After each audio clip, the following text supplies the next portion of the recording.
Good morning to you all. Good morning. Good morning. Good morning. What's up, Joseph? So good to see you. That's good, Bear. Barely glad to hear it. Glad to hear it. All is well. All is well. All is well. Glad to hear it. Glad to hear it. Jalen's in the building. Honey Man, what's up, Honey Man? So good to see you. Honey Man, you are in early today. What's up, Jessica? So good to see you. Peace and love. Charcel, so good to see you. Good morning. Good morning. Good morning. Jalen's in the building. What's up, Jalen? So good to see you as well. All is well. All is well. All is well.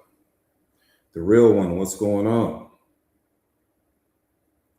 Peace and blessings. Peace and blessings. Peace and blessings. Angela's in the building. What's up, Angela? Rashida's in the building. What's going on? Lynn's in the building. What's up, Lynn? So good to see you, beloved. Ava's in the building. T. Benz, what's going on? Doodoo Bird, what's going on? I appreciate that. I appreciate that, beloved. I appreciate that. Sefe, what's up, family? So good to see you.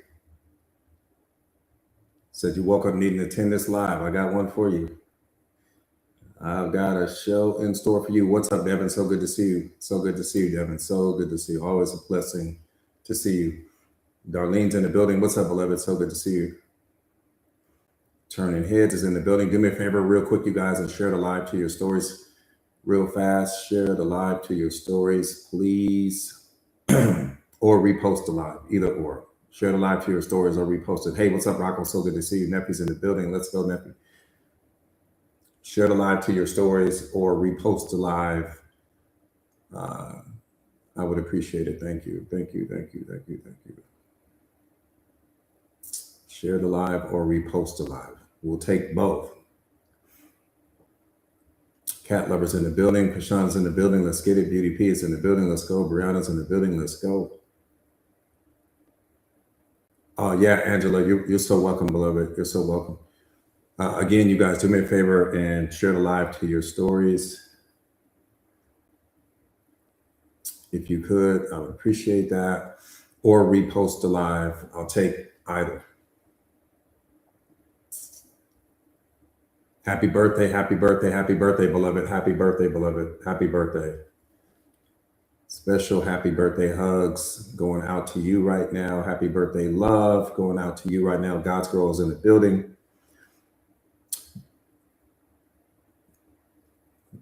Anne is in the building. Lioness present.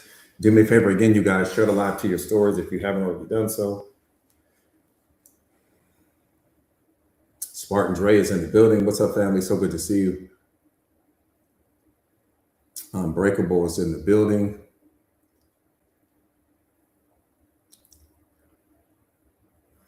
Again, if you haven't already done so, you guys, do me a favor and share the live to your stories so that we can get busy.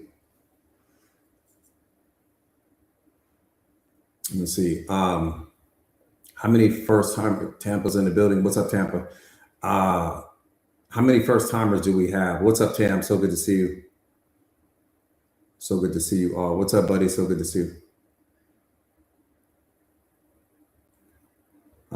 Do me a favor. Rich is in the building. What's up, Rich? How to share? That's a great question. Do me a favor, you guys, and again, share the live to your stories if you haven't already done so. Let's get the likes way up so that we can get the medicine out. First time joining, do me a favor, and again, if it's Las Vegas is in the building, so happy, Mr. Ford. What's going on, family? Do me a favor, real quick, you guys. If this is your first time on a live with me, type me in the comments. I appreciate that. Type me if it's your very first time ever seeing me go live. Type me. Let me just see how many me's are in the building before we take off. Do a quick intro. You may want to put your seatbelts on if you've never been on a live stream with me. Long Beach is in the building. So happy to have you, Long Beach.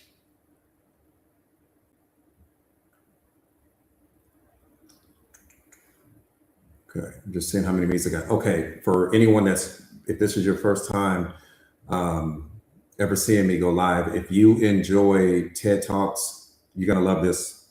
You gotta love my live streams, period, because my live streams are like TED Talks on steroids. My name is Jordan Williams. I am a certified life coach. I specialize in self awareness, self mastery, relationship mastery, emotional intelligence, consciousness. I specialize in helping my students and my clients all over the world to become the greatest, strongest, and most powerful versions of themselves.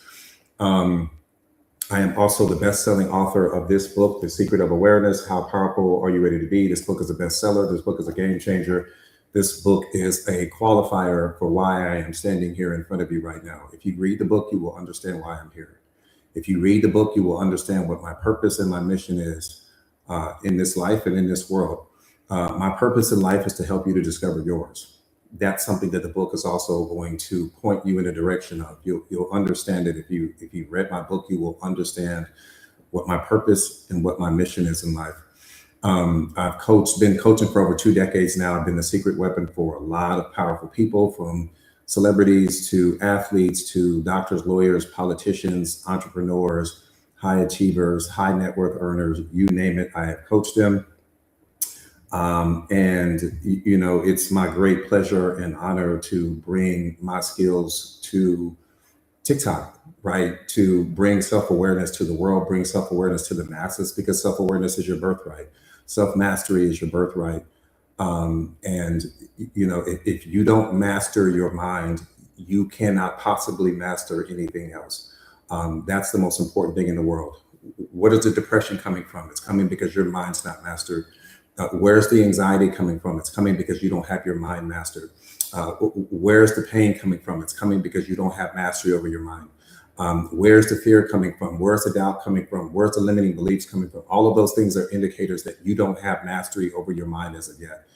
All indicators, all of the suffering, all of the pain, all of the unhappiness, all of the depression, the anxiety, the worry, the stress, all of that is an indicator that you don't have mastery over your mind. So when you're talking to the self-aware person and you're like, oh, I'm kind of depressed, I'm unhappy, I'm stressed out, I'm this, I'm that, what all they're hearing you say is you don't have mastery over your mind. That's all they hear. Doesn't matter what label you attach to it, that's what they hear. And it's important for us to understand that. Let me give you some basics with respect to that. What's the secret to life? The secret to life is meaning and emotion. That's the secret. That's the secret. The secret to life is meaning and emotion, which means that if everything outside of you is neutral, you give meaning to the people, you give meaning to the situations, you give meaning to the circumstances, you give meaning to your problems, you give meaning to the relationship, you give meaning to your job, you give meaning to everything. And depending upon the meaning that you attach to that particular thing is it's going to determine what emotion you unlock within yourself. The things that are happening outside of you are not responsible for the way you feel. Nothing in your external world, I don't care what it is, I don't care how egregious it may be, there's not a single thing in your external world that's responsible for how you feel. Not one. What's responsible for how you feel is the meaning that you assign to that particular thing, whether that's a person, whether that's an event, whether that's a problem, whether that's a situation, whether that's an illness, whether that's a loss of a family member, whether someone walked out of your life, someone stopped loving you, someone stopped believing in you, someone stopped choosing you. You're the problem. Period. You're the problem. And that's what life is showing you. That's what reality is showing you. That's what God is trying to teach you. You are the problem. Not what happened, just you. And the story you created about what happened. The meaning you attached to what happened is what hurts you. Nothing else. We don't have to look for nothing else. The moment you start pointing the finger, you're already lost. Nothing has the power to disturb you. Nothing in the history of this planet. Nothing has the power to hurt you emotionally or psychologically. Nothing in the history of this planet. Nothing has the power to upset you. Nothing in the history of this planet. All of that comes from the meaning that you assign to life, from the story that you create about what's happening in your reality. Bottom line.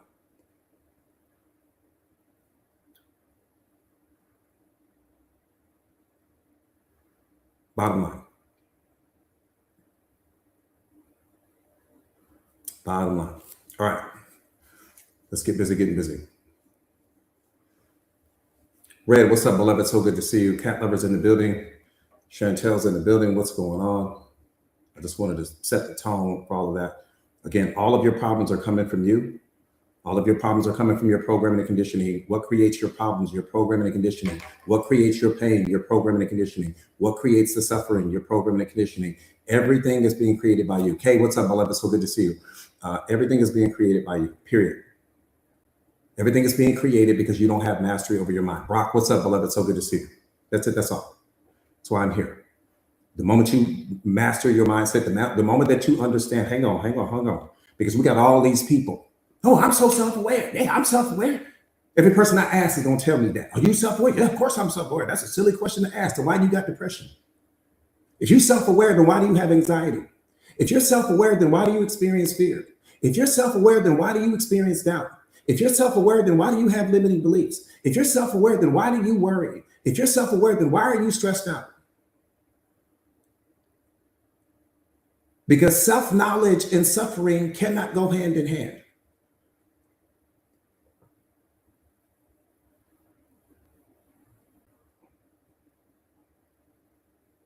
So just help me understand. No, I'm self-aware, but you stressed out. I'm self-aware, but you depressed. I'm self-aware, but you experience anxiety. I'm self-aware, but you got all this fear in you. I'm self-aware, but you experience an imposter syndrome. How can that possibly be? I'm self-aware, but your past is still affecting you. I'm self-aware, but you still haven't healed from your childhood trauma. I'm self-aware, but you still standing in your story, not standing on it. There's a story there that doesn't align with the truth. Not calling you a liar. I'm just saying that there's a story there that you're telling yourself that doesn't align with truth.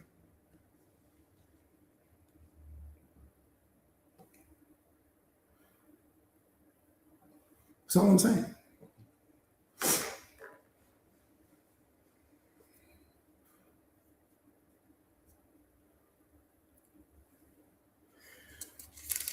All right, let's get busy getting busy. Let's get busy getting busy.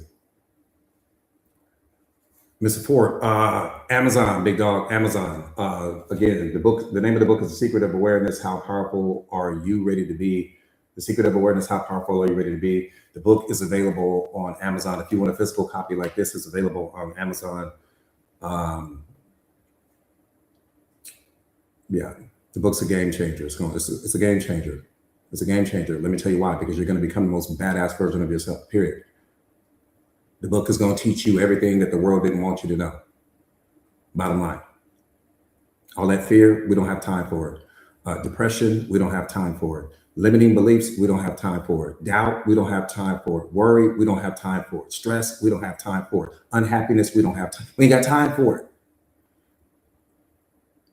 There's not a single reason that you can give me in the history of this planet that justifies you having a negative feeling. Not one.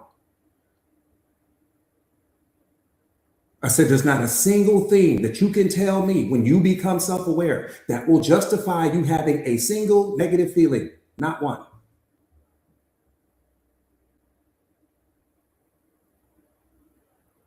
Not one.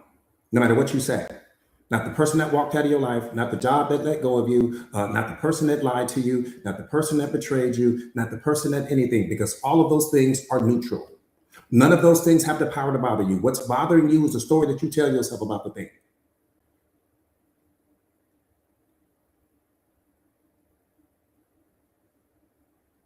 All right, let's get busy getting busy. That's the only thing that bothers you. The stories you create in your mind about reality. That's the problem. You're narrating reality. You're narrating life instead of enjoying it. That's the problem. You're so busy narrating life, you ain't took the time to enjoy it because you're too busy telling yourself stories about what's happening. And the story that you're telling yourself doesn't match what's happening in reality, doesn't match what's happening in real time. It only matches your programming and conditioning because the story comes from your programming and conditioning. You have to understand your thinking is not valuable in this moment. That's what you don't understand, beloved. That's what's hurting you. Your thinking is not valuable in this moment. Your thinking can only contaminate the moment. Why? Because your thinking is everything that you have ever experienced leading up to this moment. It can only contaminate the moment. So you're getting ready to take something old and you're getting ready to use that as the filter to see what's new. Just make that make sense in your mind. The present moment is brand new. It doesn't need you to think about it. It needs you to experience it. But you can't experience the present moment because you're too busy thinking about it. You're too busy projecting who you were, what you think should happen. That's like you going to a movie theater. Picture in your mind, you go to a movie theater. You ain't never been to this movie day in your life.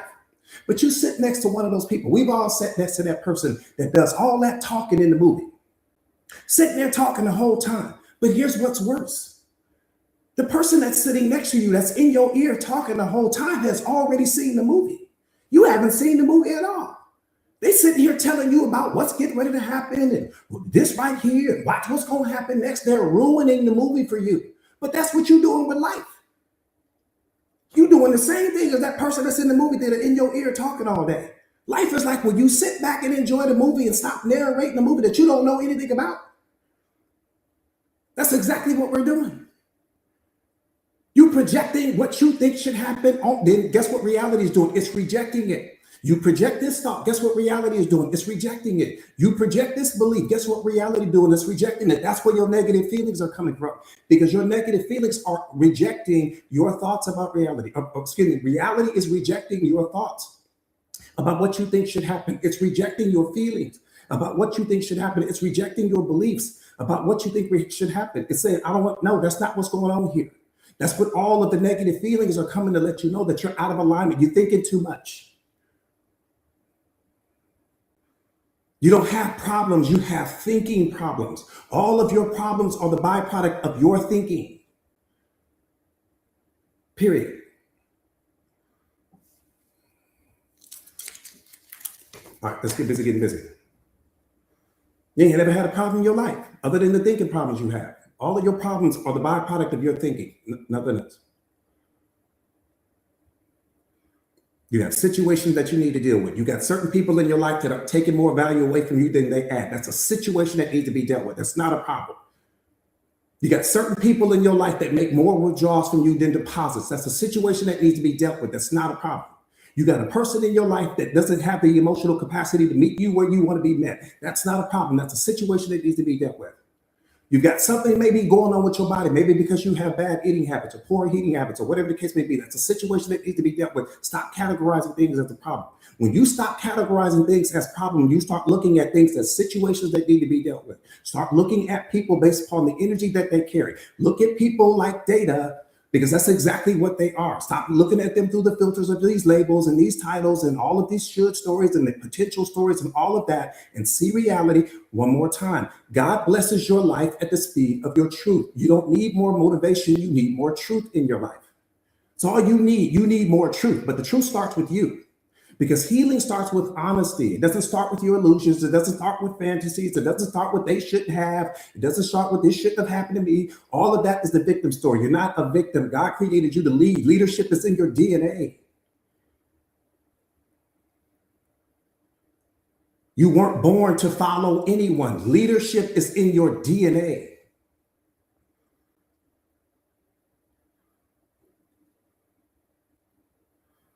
It's in your blood. That's just your foundation.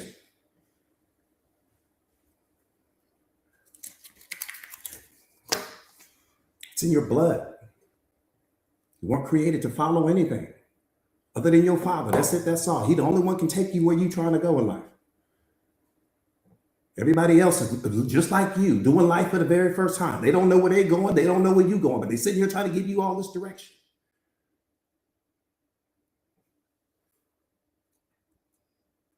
How can somebody tell you what to do with your life and they've never been where you're getting ready to go? This is what I'm telling you guys. Stop asking people for advice that have never been where you're trying to go in life. They can't take you anywhere. Most people don't know who they are. How are they going to tell you where you go? And what you need to do.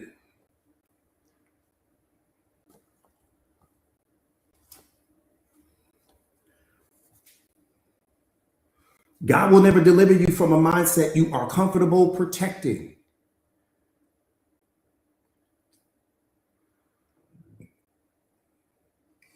Let me say that one more time. God will never deliver you from a mindset that you are comfortable protecting. If you defend your limitations, you will live within them.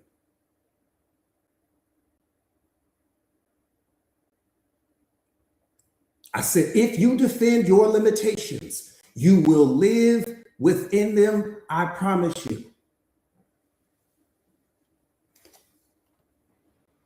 There's a reason why you have felt the tension inside of you. There's a reason for that. The quiet frustration, the restlessness, the sense that something in your life is beneath who you truly are. The struggle is not confusion. The struggle is evidence that your identity is greater than your current circumstances. This is what I'm trying to let you know. Your identity is greater than your current circumstances. Your identity is greater than your current mindset. Your identity is greater than low vibrational people. Your identity is greater than what you are settling for. Your identity is greater than everything you think you should be getting from someone else. Your identity is greater than that.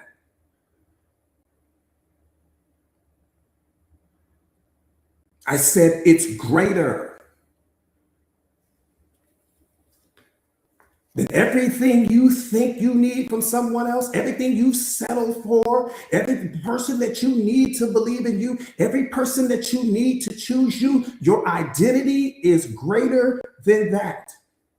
I'm not talking about your mindset. Mindset is different than identity, beloved. Identity is what you are. Mindset is how you think about what you are.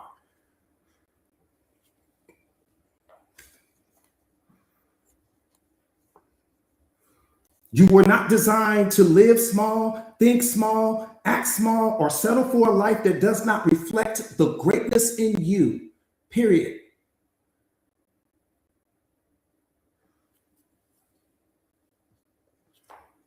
Let me say that one more time in case your earpiece may have fallen out. You were not designed to live small, think small, act small, or settle for a life that does not reflect the greatness within you, period. The tragedy of life is not that a lion is defeated. The tragedy is when the lion begins to think like a sheep. When something strong begins to behave in a weak manner. When something born to dominate begins to live in fear. When something created to lead becomes content with following, it's game over.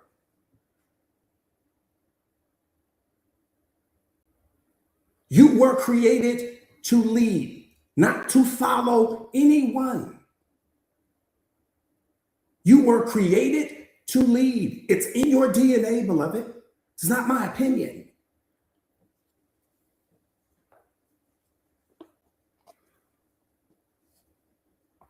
Many people are not struggling because they lack potential. You swimming in potential. They are struggling because their mentality has been compromised.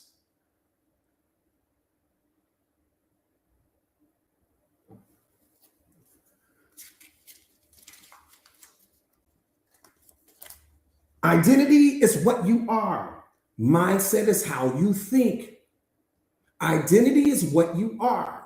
Mindset is how you think. Don't ever forget that. It's a major difference between the two. The problem begins when what you are and how you think no longer agree. That's where all your pain is coming from. That's where all the suffering is coming from. That's where all the problems are coming from. When what you are and how you think no longer agree, there's going to be confusion there. There's going to be all of this internal chaos there. There's going to be struggle there. There's going to be pain there.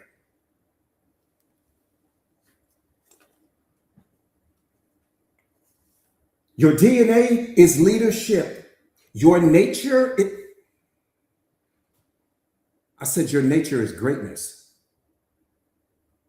That's your nature, beloved. Let me tell you why I'm in your life. Let me tell you why I'm in your life right now. For no other reason. Just let me tell you why I'm in your life. I want you to picture this in your mind's eye. You got this baby lion cub. Baby lion cub's parents had been killed. So these sheep came along and they started to raise the baby lion cub. The baby lion cub didn't know any different. So it started to follow the sheep. started to eat grass like the sheep, bleat like the sheep, move like the sheep in a herd, all of these things. Again, the baby lion didn't know any different. It was only doing what it knew how to do. And even though that lion was powerful, even though that lion was strong, even though that lion was courageous, all of these things were inside of the lion, but these things couldn't become unlocked because the lion's mentality was that of the sheep. It wasn't that of the lion. So its identity and its mentality didn't match. So one day, this massive lion walks up and he says, "What are you doing here?" The sheep lion said, "I'm a sheep." He said, "No, you're not. You're coming with me." So he grabbed him and took him over to a pool of water. And when the sheep lion saw his reflection in the water, in that moment, he was changed forever. And I liken that story to some of you guys. Greatness is in your DNA. Leadership is in your DNA. Potential, that's your baseline. But sometimes you can be around people that move like sheep, that think like sheep, that talk like sheep, that walk like sheep. And because you're around these people, this is what convergence is. And because you're around these people, I'm like the lion that took the sheep lion over to the pool of water. That's why I'm in your life. To be a reflection of what you are, to be a reflection of strength in your life, to be a reflection of what belief looks like, to be a reflection of what confidence looks like, to be a reflection of what power looks like. That's why I'm in your life, for no other reason. So we don't ever get that confused.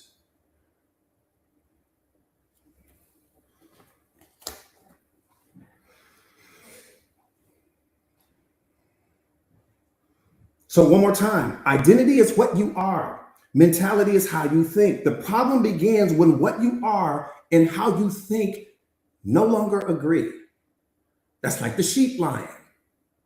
What it really was, but how it was thinking was out of alignment.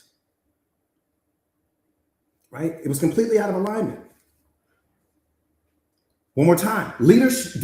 Your DNA is leadership. Your nature is greatness. You were designed for a specific purpose. But your mentality, that's where the battleground is.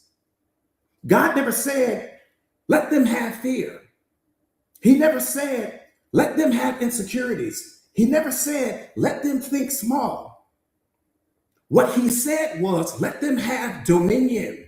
What he said was, they're all going to be leaders. What he said was, greatness will be in them all. That's what he said. Now, the $1 billion question is, what are you? There was what he said, and then there's what you are.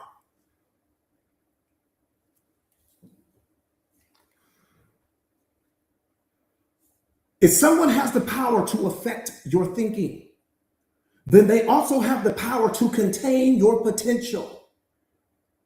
That should scare the hell out of you. So if you're in some relationship with some person and that person is verbally abusing you and disrespecting you, got you walking, they are controlling the way that you think. And if they can control the way that you think and how you act and how you show up, they can also contain your potential. There's not a single person in human history that's worth you never stepping into the shoes of the version of yourself that God created you to be. Not one.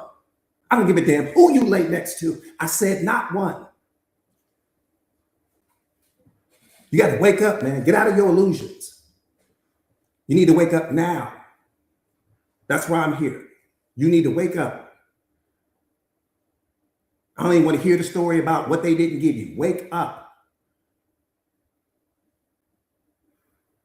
If you're becoming less, not more, in the presence of that person, you need to pack your stuff. You need to leave now. Go to the Motel 6. Go to your friend's house. Go to your sister's house. Go to your brother's house. Go to your cousin's house. Go wherever it is you got to go.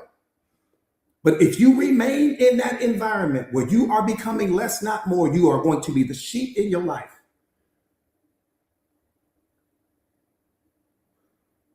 Even though you were born to be that lion, even though you were born to be that lioness, it doesn't matter what your identity is and what your mentality is. It's two completely different things. You have the right identity, but the wrong mentality. Your mentality doesn't match your identity. That's why you stuck. Your mentality doesn't match your identity. That's why you're experiencing depression. Your mentality doesn't match your identity. That's why there's the fear there. Your mentality doesn't match your identity. That's why you have these limiting beliefs, because your mentality and your identity don't align. God gave you the identity. He didn't give you the mentality. The world gave you the mentality. Your parents gave you the mentality. Your problems gave you the mentality. Your suffering gave you the mentality. Your friends and all of the people that's been making deposits into you, and everyone that you allow to have access to you, what you tolerate, what you normalize, that's what's giving you the mentality, nothing else.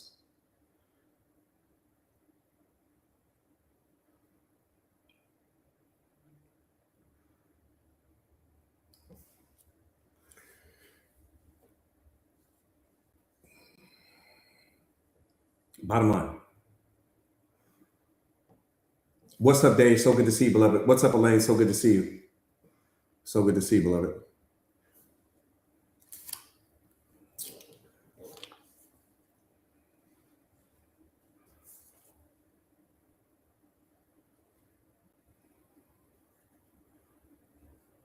See, a lion raised amongst sheep will act like a sheep, not because its DNA has changed,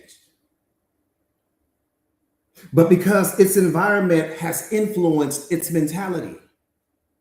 The lion is still a lion, full of strength, courage, power, instinct, all of that. But its behavior becomes the product of its training. You are who you have trained yourself to be in this moment, beloved. You are who you have trained yourself to be, and who you ultimately become will be predicated on the training that you give yourself from this moment moving forward.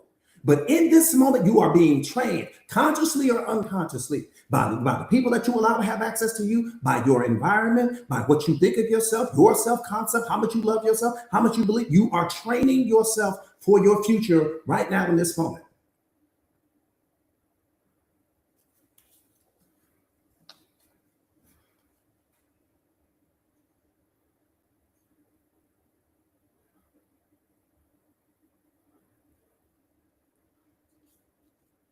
So one more time, a lion raised amongst sheep will act like a sheep, not because its DNA has changed, but because its environment has influenced its mentality. The lion is still a lion underneath all of that, full of strength, full of courage, full of power, full of instinct, but its behavior becomes the product of its training. So it eats grass instead of meat because nobody taught it how to hunt. It runs from danger instead of confronting it because no one taught it how to roar. It follows the herd instead of leading the herd because no one taught it how to stand alone. Have you learned how to stand alone? Or do you only need people around you? Do you only feel like you're enough when somebody's telling you that they love you? When somebody's telling you that they need you? When somebody's validating you? Have you learned how to stand alone? Do you enjoy your own company? Or are you bored with your own company? Because if you don't value your life, how's somebody else going to value? And then you're going to be the first person to run out there and go add somebody to a life that you don't enjoy yourself. You're going to add this person to a life that you don't love yourself. You're going to add this person to a life where there's no love there. You're going to add this person to a life where there's no happiness there. There's no peace there. Because you programmed yourself to believe that all of those things would come once you find the one. Never realizing and understanding that God created you to be the one. Ain't no other one. You are the one.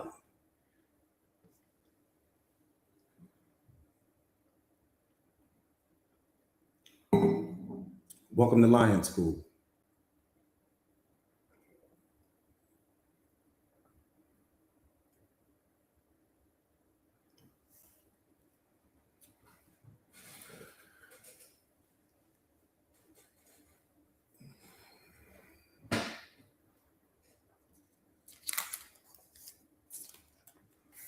I said you are the one. There is no other one. Everything else can only be a complement to the one. It can never complete you because you're already complete. But things can complement the greatness that's already there. Things can complement the love that's already there. Things can complement the happiness already there, the joy that's already there. I can only enhance what's already there. But what I can't do is create what's missing in you.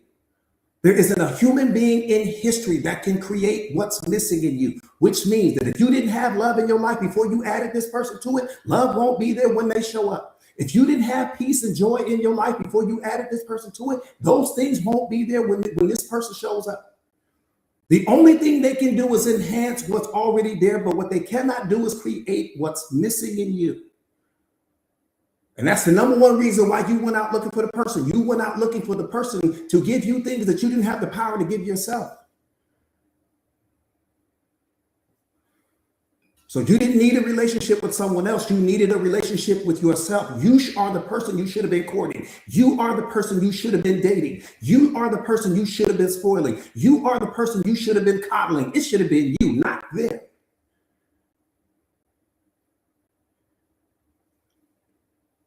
Welcome to Lion School.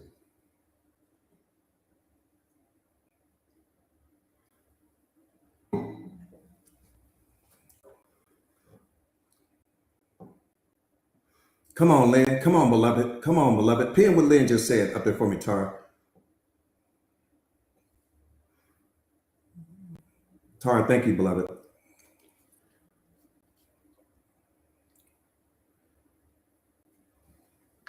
Lynn, we need to put that on the t-shirt, beloved. We need to put that on the t-shirt. I promise you. We'll retire this weekend if we put that on the t-shirt. This is going to sell out.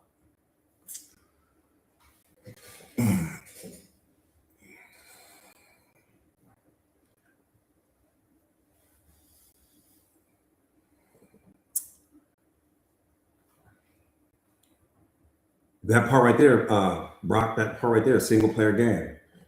You know what I mean? It's all about single player game. You looking for somebody to complement what's there, not to complete, because that person doesn't have the power to do that. What hurts us in life is our expectations, nothing else. The root cause of your suffering is your expectations. That's the only thing that can hurt you, is what you expect from somebody else.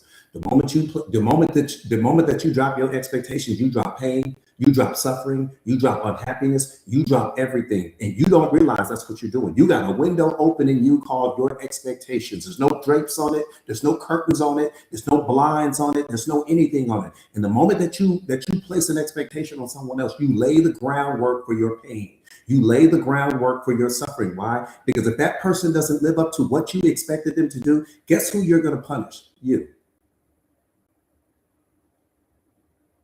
You're going to give yourself a first-class ticket to unhappiness, a first-class ticket to frustration, a first-class ticket to depression, a first-class ticket to suffering. That's what you're going to give yourself. First-class ticket. Not coach it way in the back. First class. The first victim of that person not living up to your expectations will be you.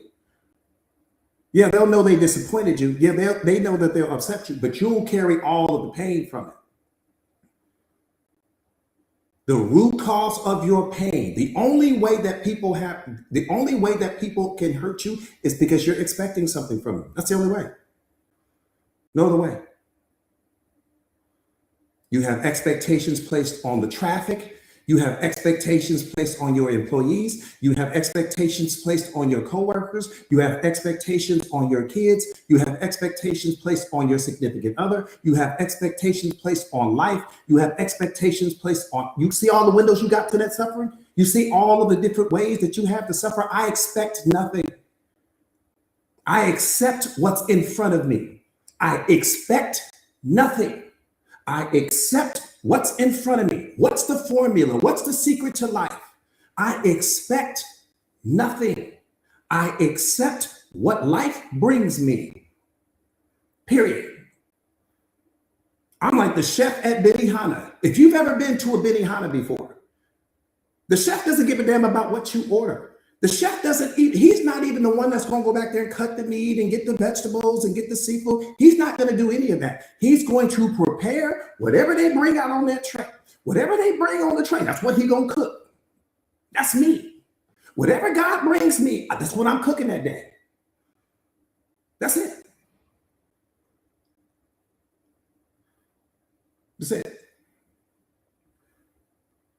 I'm telling you. They're going to roll that Benihana chef. They're going to roll a cart out there. And whatever it is that's on that cart, that's what he's cooking. So if there's steak on the cart, we having steak. If there's chicken on the cart, we having chicken. If there's fish on the cart, we having fish. But whatever is on that cart, that's what you eat. Look at your life just through the same filter. Set all them expectations down. Because you can't do nothing about it anyways.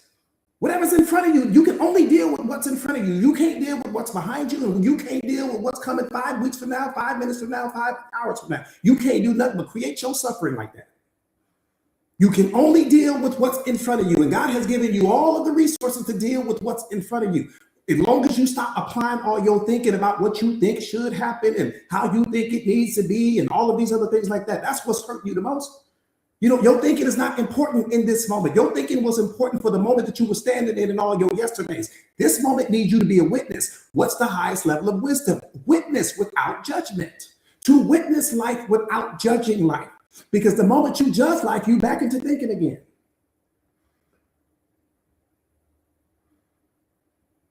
That's like you going to a movie theater and the people hand you the remote control. Like you watching a movie you ain't never seen in the history of your life. But you got the remote control. And you keep rewinding the scene. You're going to have everybody in that movie theater pissed off at you because they're going to say, man, let the movie play out. You keep rewinding the scene. That's what you're doing. But that's how we move through life. You keep rewinding the scene. That's where the depression is coming from. That's where the anxiety is coming from. That's where the fear is coming from. That's where the unhappiness is coming from. It's saying if you would just take the time to let the movie play out, you will see that the movie is going to turn out how you need it to turn out. You're so busy stopping the movie and rewinding the movie and trying to edit the movie and trying to change the movie that you're not enjoying the movie. Your life is a movie. Let it play out. It's going to work out in your favor. I promise you. It doesn't need you to do all that thinking. You contaminate the movie. God was like, damn, would you just let the movie play out? You're gonna win an Oscar if you let it play out. You're gonna win the Oscar. Newsflash. It's going to always work out to your benefit.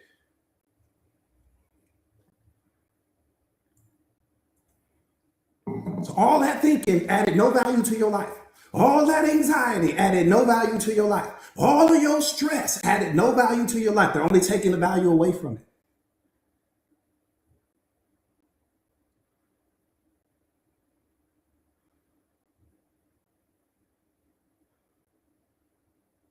You're not adding value to yourself, beloved. You're taking value away from you.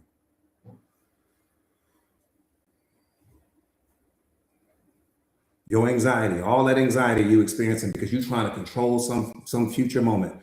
You worried you all out in the future. That's what the anxiety is letting you know. You're not in the present moment. You trying to control God's land.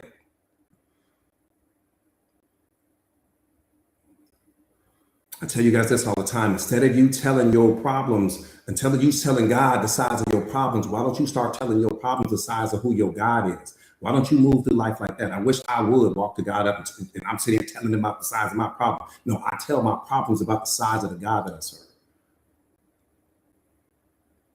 Which means your problems belong at your feet. They don't belong on some pedestal in your mind. Get the problems out off the pedestal in your mind. The only thing that should be on the pedestal in your mind is you and God. That's it. That's all. Nothing else. Everything else is just an extension of your life. There's nothing else in your life.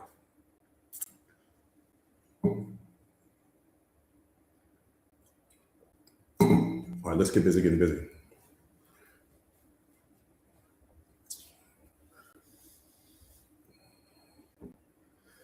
Let's get busy getting busy. Yeah, self-awareness. Danelle, what's up, beloved? So good to see you. Yeah, self-awareness is the answer. It's the answer to everything. It's the cheat code to life. They just didn't tell you that. It's a cheat code to life. That's what self-awareness is. Why you saying, nah, God is. You ain't saying nothing that's impressive right now. Self-awareness is what leads you to God. So come on, you got to turn your awareness up. You're dancing with Great White right now. Y'all be saying some stuff right now to showcase how much you don't know what you're talking about. Every time I'm looking in this chat, I'm looking at something. I'm looking at a person. You got so much conviction there. You got so much certainty there. Where do you think self-awareness is taking you? Where do you think it's taking you? Mr. LLC, what do you think self-awareness is taking you? Where do you think what front door do you think it's taking you to? What front door? No, because I'm saying this because it illustrates my point. We're so busy thinking that we don't listen. That's why we don't learn anything. That's why our world is messed up. That's why our society is hurting. That's why people are in pain. That's why there's war going on, because people are so busy thinking they don't take the time to listen. If you would listen long enough, you would learn everything you need to learn. But the moment you start thinking, you no longer listen. You can't be thinking and listening at the same time. Self-awareness takes you to God. It doesn't take you anywhere else. That's where it takes you. It don't take you to church. It's not going to take you to Disneyland. It's not going to take you to some museum somewhere. It's taking you directly to God's front door where there's no more middlemen, no more guessing, no more assumptions, no more I thinks and maybes and mights. None of that. It takes you directly to his front doorstep.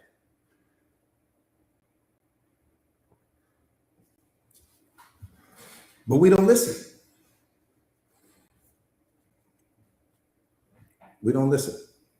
Do me a favor real quick, you guys, and do me a favor real quick and share the live to your stories. Because when people say stuff like that, it also lets me know that this is their first time with me.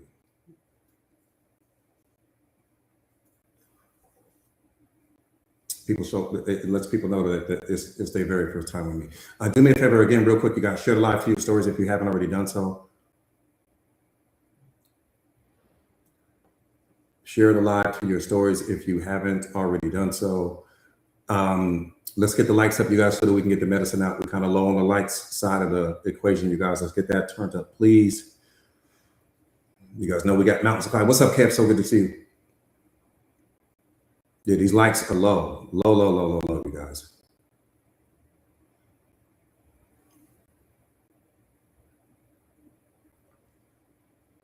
Philippines is in the building. What's up, Philippines? Mama Jones, what's up, Mama Jones? I haven't seen you in so long. Kels is in the building. What's up, Kels? So good to see you, beloved.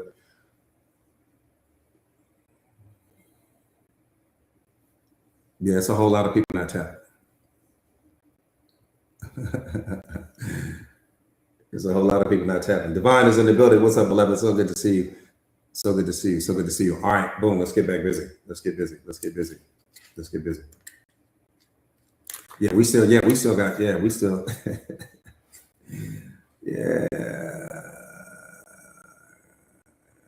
That part right there, Rich. That part right there. Let me do this.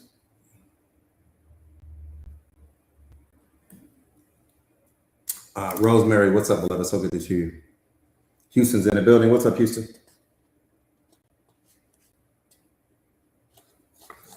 Let me say this real quick.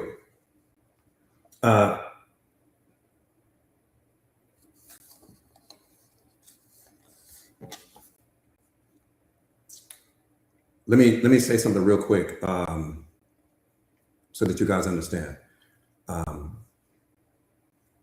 You know, my purpose, my mission in life, my purpose and my mission in your life is to wake people up. It's one of the most difficult things in the history of difficult things. I don't think that there's anything in the history of this planet more difficult than waking someone up.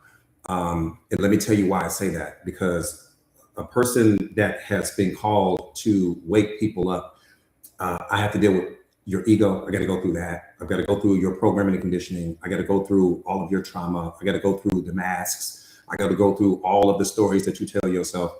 I got to go through what happened with your childhood trauma. There's so much there. There's so many layers, coupled with what people have taught you, what you've seen, what you've experienced, all of these deposits that have been made in you, historically speaking. There's so much there, right? To take a person from being someone who's asleep to bringing that person to the other side of the bridge where that person is fully awakened, they're self-aware, so much so that that person has started coaching, they started teaching, they started shooting content, they started whatever it is that they're doing. It's one of the most difficult things in the world. So when I'm on this platform, I'm PCS. I know what I'm talking about. I don't operate out of my assumptions. I don't go off of theories. I'm not going off of some philosophy. I speak universal truth. I speak spiritual intelligence only. That's what you have to know about me. If I don't know it's 100% true, I fact check everything before I bring it to you guys. If I don't know it's 100% true, I'm just not going to tell you about it. Bottom line. because that's not going to help you, beloved. My opinion won't help you. Right? All right, let's get busy getting busy. Again, for anyone new coming into the platform, welcome, welcome, welcome. My name is Jordan Williams. I am a certified life coach. I specialize in self-awareness, self-mastery, relationship mastery, emotional intelligence, consciousness, helping my students and my clients all over the world to become the greatest, strongest, and most powerful versions of themselves. I am also the best-selling author of this book, The Secret of Awareness. How powerful are you ready to be? I teach lions, period. That's it. Lions and lionesses. That's what I teach. I don't coach sheep. I don't coach gazelles. I don't coach people that are confused. I don't coach people that are lukewarm with respect to their greatness. I coach people that are ready to step into their purpose, that are ready to step into their calling. And so when I'm on this platform, I am PCS. What does that mean? Plane crash series. The same way that if a plane was flying 35,000 feet over the Atlantic Ocean, I can promise you in that moment, you wouldn't want somebody to tell you a joke. I can promise you in that moment, you wouldn't find humor in what was going on. I can promise you in that moment, you wouldn't be telling people to lighten up. You would be plane crash serious. That's how I take this. When you are out of alignment with God, it's plane crash serious. When you are struggling with depression, it's plane crash serious. When your childhood trauma has a hold of your decision making, it is plane crash serious. So forgive me for not being Mr. to tell a joke. You want to tell a joke? Let's do it on the other side of the live stream. When I am here, I am PCS. The God that I serve is PCS. What I'm bringing to this moment is PCS, period. There's enough problems going on in this world. We should all agree on that if we don't agree on anything else. That this is just not the time for all of that. It is time for you to become the greatest version of yourself. It is time for that.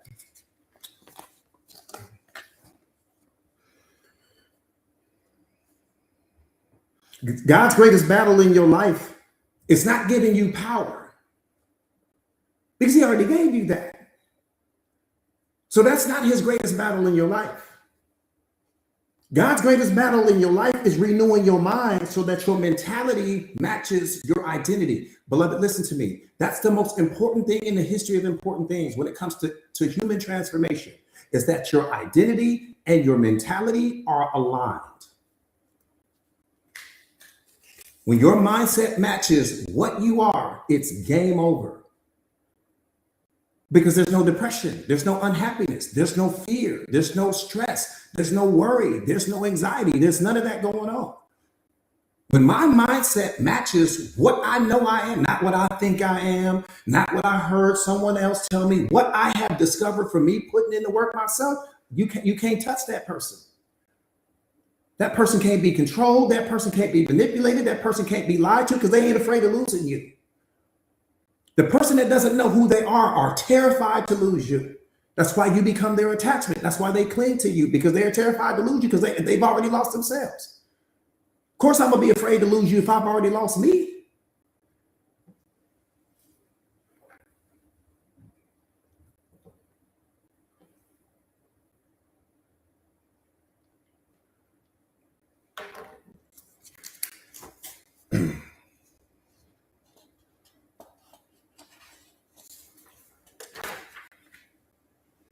Let me say this to you. Your transformation, it doesn't start with your environment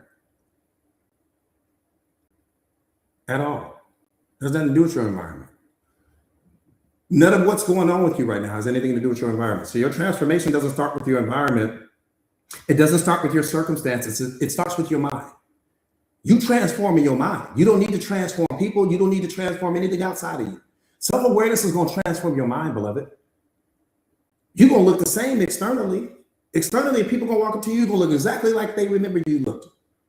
But your mind is going to be different. How you see the world is going to be different. That's going to be the difference. Your mind is the battleground for your destiny. Do you not understand that? Your mind is the battleground for your destiny. What's dominating your mind right now? Is your problems dominating your mind? Is that toxic relationship dominating your mind? Is what happened with your childhood trauma dominating your mind? Is that divorce dominating your mind? Is that breakup dominating your mind? That criticism that somebody gave you because they were projecting their pain onto you, is it dominating your mind? Because I know for most of us, it does.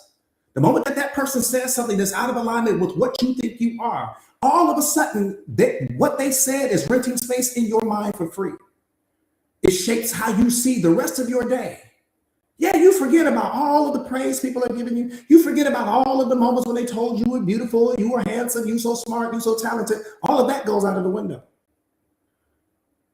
And the only reason why that criticism hurts you, let me tell you why it hurts you. It hurts you because you secretly believe that to be true about yourself. That's why it cuts you like a knife. When that person criticized you, that was a secret opinion that you really hold about yourself. And they only confirmed what you already believed to be true. That's why it affected you.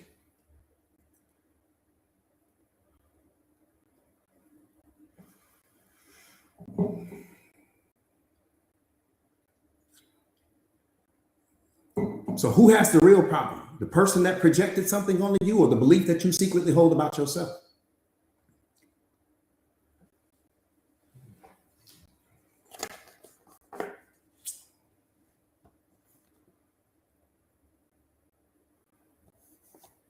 The enemy doesn't fight you in your bank account. He fights you in your thoughts. He doesn't fight you at your job. He fights you in your identity. Because if he can convince you that you are a sheep, you will behave like one, even though you were created to be a lion.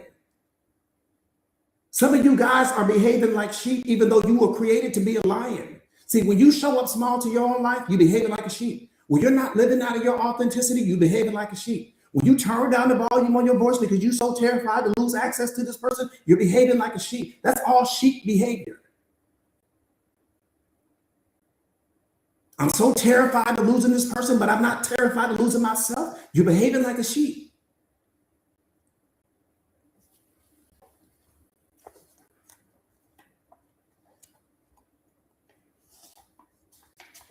God always addresses you according to your potential, not your past. He addresses you according to your design, not your experiences. He addresses you according to his intention for your life, not your insecurities. So he sees you as you really are, not as the way that the rest of the world sees you. Your purpose is not based on your opinion of yourself. It's based on God's intention when he created you. That's what your purpose is predicated on. That's where my value comes from. It doesn't come from what you think about me. It doesn't come from your opinion of me. It doesn't come from your criticism, no matter how negative it may be. It doesn't come from your praise or your compliments, no matter how amazing that may be. My value doesn't come from the world anymore. Bottom line. God does not consult your background to determine your destiny, but the people around you do. They think that who you used to be is a reflection of who you are becoming. And that's why they don't place the value on your life that they should. Because they're looking at who you are and they're looking at where you stand. And based on where you stand, they think that that's a reflection of where you're going.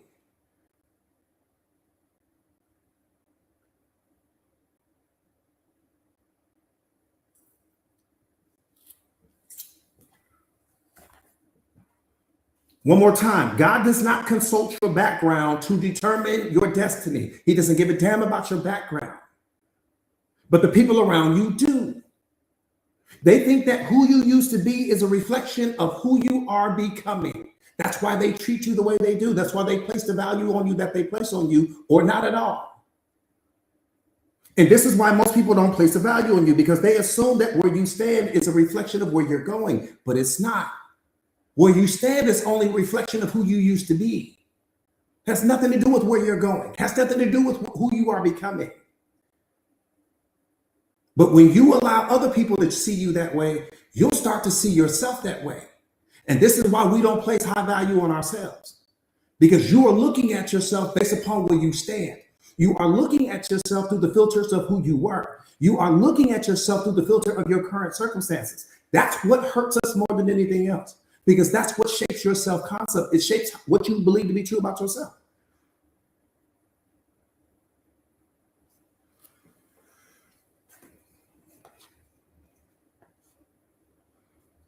Let me say this. Purpose is not discovered in the crowd. You're not going to discover your purpose when you're surrounded around a bunch of people. I can promise you that. Purpose is discovered in identity. That means that God's intention for your life is leadership, influence, impact, purpose. Let me say that one more time.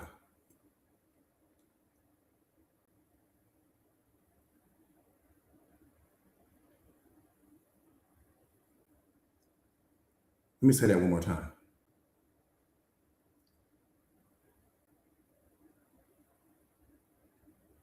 Because you may not have caught that.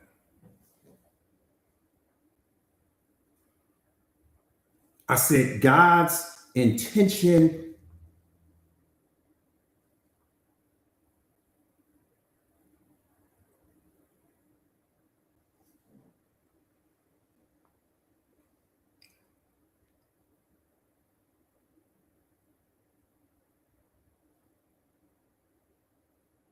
God's intention for your life is leadership, influence, impact, purpose. That's it.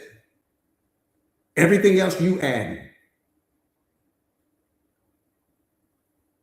Everything else is coming from you.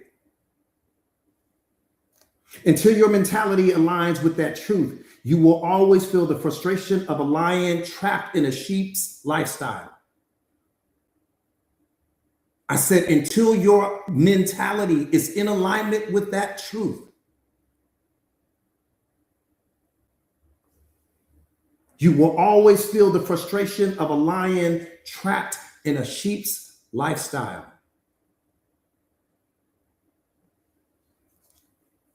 Mentality determines capacity. God never gives you anything outside of the boundaries of your thinking, beloved. I said, God never gives you anything outside of the boundaries of your thinking, because everything on the outside of the boundaries of your thinking is something that you can't handle right now. So all in prayers that you're making in this 5-star life that he's looking at you like you're not managing the life I've already given you. You got all this stress going on. You got depression going on. You got unhappiness going on. You got anxiety going on. You got fear going on with the life I've already blessed you with. So what's going to happen when I give you something outside of the boundaries of your own thinking? You're not going to be able to handle it. Your identity doesn't match the life you are praying for. That's what he's trying to wake you up to. It doesn't matter what's on your vision board. Can your identity sustain that? Can your mentality sustain that? He will never bless you with anything outside of the boundaries of your own thinking. Because your thinking is what determines your behavior. Your behavior is what determines what you accept, what you tolerate, what you normalize.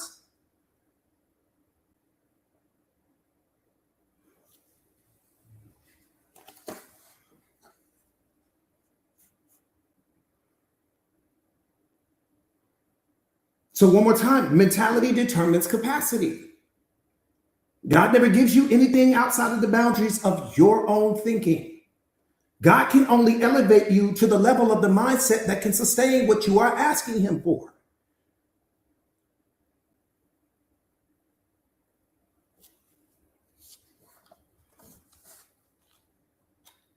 One more time, God can only elevate you to the level of your mind, to the level your mind can sustain.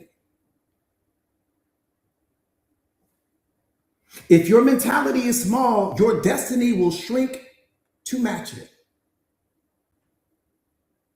That should scare the hell out of you. That should scare the hell out of you. Not some movie, you shouldn't be afraid of that. Not that person walking out of your life, you shouldn't be afraid of that. Not this person not validating you, you shouldn't be afraid of that. What you should be afraid of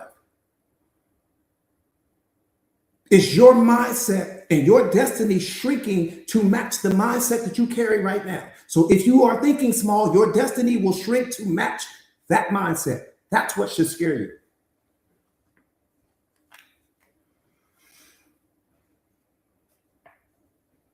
One more time, if your mentality is small, your destiny will shrink to match it. This is why I talk to you guys about having a growth mindset.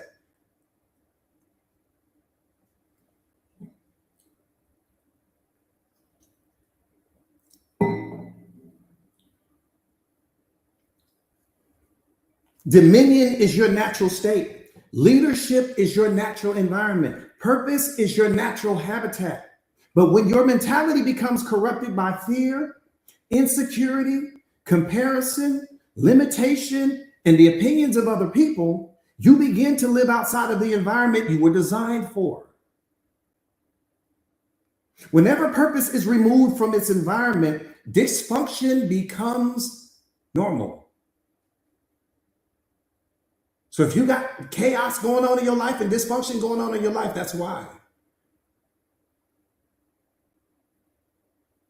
Because your identity doesn't match the environment that you're in.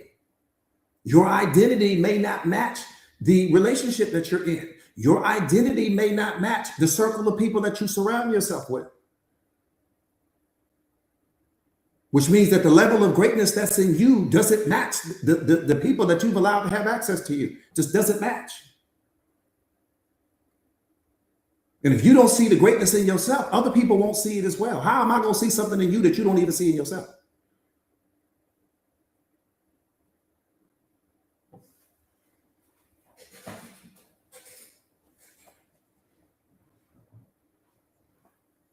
See, the greatest prison in the world is not a physical cell. Not at all. No.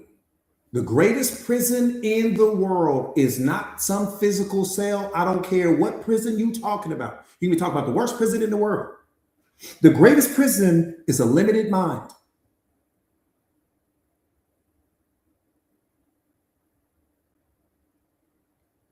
A person can be talented and still be imprisoned. They can be gifted and still be imprisoned. They can be called by God and still be imprisoned. They can be anointed and still be in prison. They can be surrounded by all of these opportunities and still be in prison. Many people pray for breakthroughs, but refuse to confront the mental barriers that are blocking them from experiencing the breakthrough that they're praying for.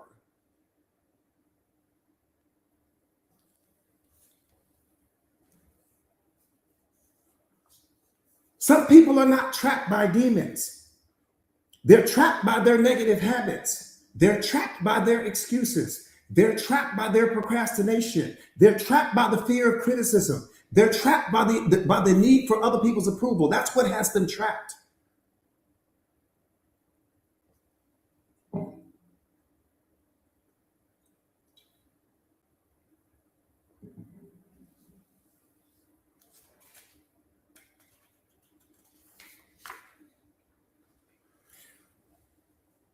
All right, let's switch gears. Let's switch gears real quick. Let's switch gears. Do me a favor, you guys, and share the live to your stories. If you haven't already done so, please do me a favor and share the live to your stories or repost the live. Both works.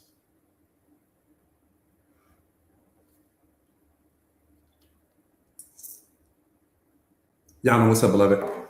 So good to see you. Again, share the live to your stories if you haven't already done so, you guys. Let's get the likes up, you guys, so that we can get the medicine out. We got to get the medicine out, you guys. We will not do it if we don't hit that algorithm, which means that we have to get the likes up. I'm not asking you to get the likes up for me. It doesn't benefit me. What it does do is get the algorithm out there so that more people have access to this information, so that more people can start the process of healing themselves and waking up and becoming everything that they were called and destined to be. That's why this is important. It's important. And I can't do it. If I could tap the screen myself, trust me, I'd do it. I wouldn't even be asking you guys to do it. Not about me. My part is to show up. That's all I can do. I can't do anything after that. But that's where my limitations start and end. Rich, I appreciate that, beloved. Yeah. All right. Switching gears.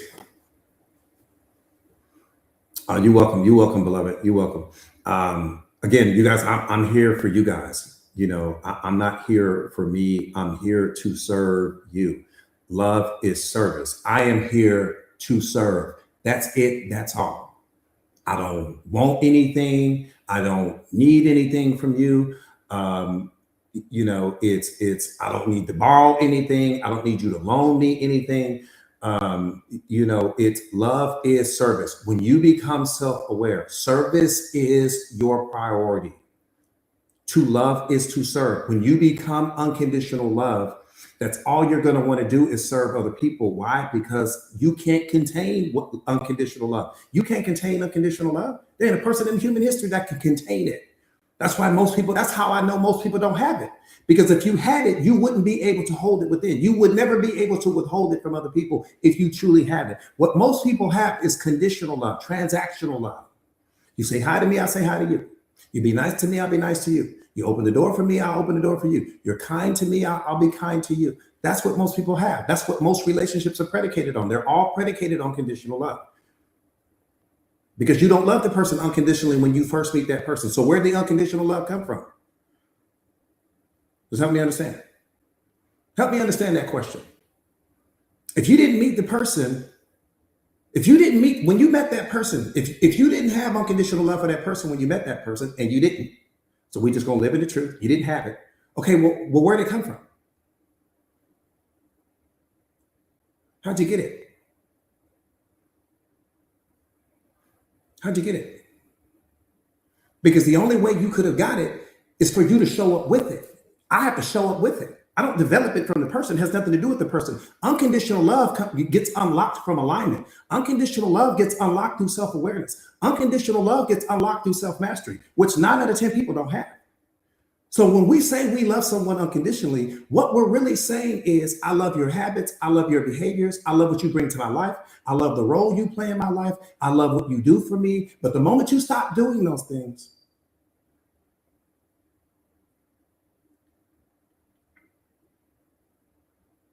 but I love you unconditionally. But the moment you stop, something changes. It's interesting. It's interesting. It's interesting. I love my students unconditionally. I don't care what they tell me. Coach, I did this. Wonderful, beloved. Let's keep pushing. Coach, I made this mistake. Wonderful, beloved. Let's keep pushing. Coach, I used to be the worst person in the world. Wonderful. Let's keep pushing. Because we can't do nothing about yesterday. I'm not going to let you look at you through the filter yesterday. God ain't going to look at you through the filter yesterday. I'm not going to look at you through that filter. He gave me the right filter to see you through clearly and accurately. It's called the present moment. I'm going to see you through the present moment. That's it. That's all. Coach, I fought 100 people yesterday. Wonderful, beloved. Did you win? Wonderful. You need me to help you stitch up something? Wonderful. Now we're going to keep pushing. What are we going to do right now? I don't want to hear about what happened yesterday because we can't change yesterday. What we can change is who we become tomorrow. We can change that. I might not be able to do anything about what happened yesterday, but what I can do something about is who we become tomorrow. And if we spend all our time focusing on who we were yesterday, what you did yesterday, what mistakes you did yesterday, we're going to sabotage tomorrow because your tomorrow going to end up looking like being a reflection of who you were yesterday. We got time for that. This is why I tell you guys, there's nothing more important than the present moment. I don't care what you tell me about yesterday and who you used to be. I carry the same opinion about your yesterday as God carries. That's what self-awareness is going to give you. It's going to give you the ability to stop looking at people through your past, through their pain, through their trauma, through all of these things.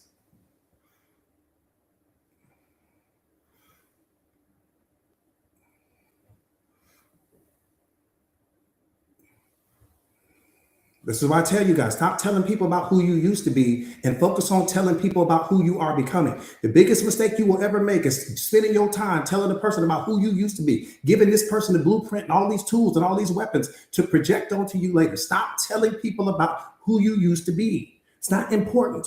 What's important is who you are becoming.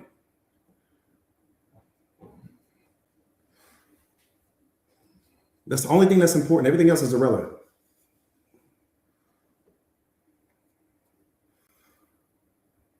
So you got the shift, beloved? Send me a message in the community and let me know, give me some details on what you're talking about. Yeah, Janae, we all gas, no breaks. We ain't got time to be playing. I don't want to know nothing about your yesterday. And not in a way that's me being insensitive, not in a way that's yeah, Lynetta, don't forget, beloved, don't forget, because I want to know, because I know when you catch them epiphanies, something is deep here. But yeah, we don't have time for that.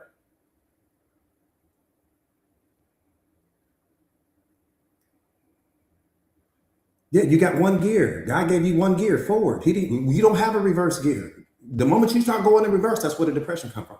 When you start going in reverse, that's where the unhappiness comes from. When you start going to work, that's where the worry and the stress come from. It's all coming from you going in reverse. Cars are designed to go in reverse, not people. Stop going in reverse. Your life ain't headed that way. Why are you even looking behind you? I don't even want to know what's behind me. I don't even want to know. I'm like that F-16. I'm focused on what's coming in front of me because the future is coming so fast. I don't have time to look behind me. You got time to look behind me? If I don't have time to look behind me. What do I want to know about what's in your rearview mirror for? People only want to know about what's in your rearview mirror because they want to use that later on to project that onto you. That's all they're going to do. You giving that person a blueprint to waste your time. You giving that person a blueprint to project that onto you later on when you guys have some disagreement or some quarrel, some argument about something. That's exactly when they're going to bring it up. You didn't say that when so-and-so said that. You didn't say that when this happened. And you didn't do this when so-and-so. That's what you're doing. You're giving that person a blueprint on how to play you and how to waste your time.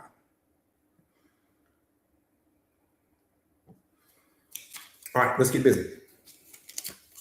Man, I got so many people trying. I know you guys can't see it. I got so many people trying to jump in this live right now. It's crazy. I'm talking about from all over the world. I don't even know who these people are. I got the birds outside. They trying to get in the live. All right, let's get busy getting busy. Let's get busy getting busy. We got to finish this. Man, this thing is going crazy today. I wish I could turn it off. I don't know why they do that to me. TikTok, man. Radical acceptance.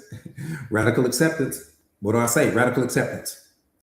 Radical acceptance. We accepting everything that's coming. Radical acceptance. Person gonna walk in your life, they're gonna walk out of your life. Radical acceptance. Person gonna love you today, might fall out of you tomorrow. Radical acceptance. What can never change is how you feel about you. What's your relationship with yourself when things aren't going the way you need them to go? What's your relationship with yourself when you run out of money? What's your relationship with yourself when people stop choosing you?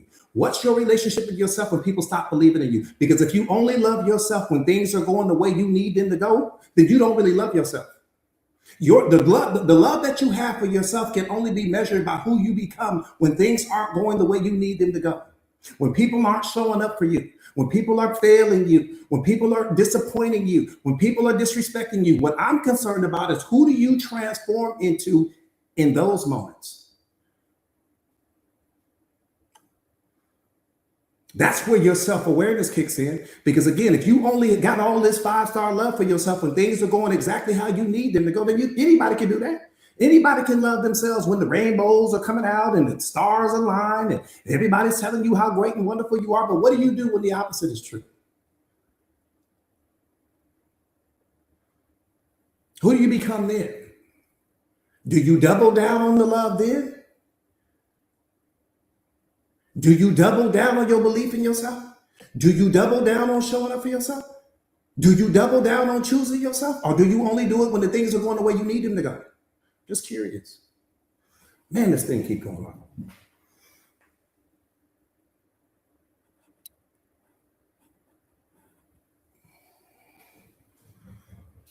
You'd be surprised. You'd be surprised how many people that you think that you put on these pedestals in your life. You'd be surprised how often them people run out of love. How you run out of love? You are a being of pure unconditional love. How do you run out of it? How do you run out of belief? How do you run out of self-respect? These things are flowing through you like a river. You never run out of them. They're endless. So how do we run out of that? How do you run out of that for yourself?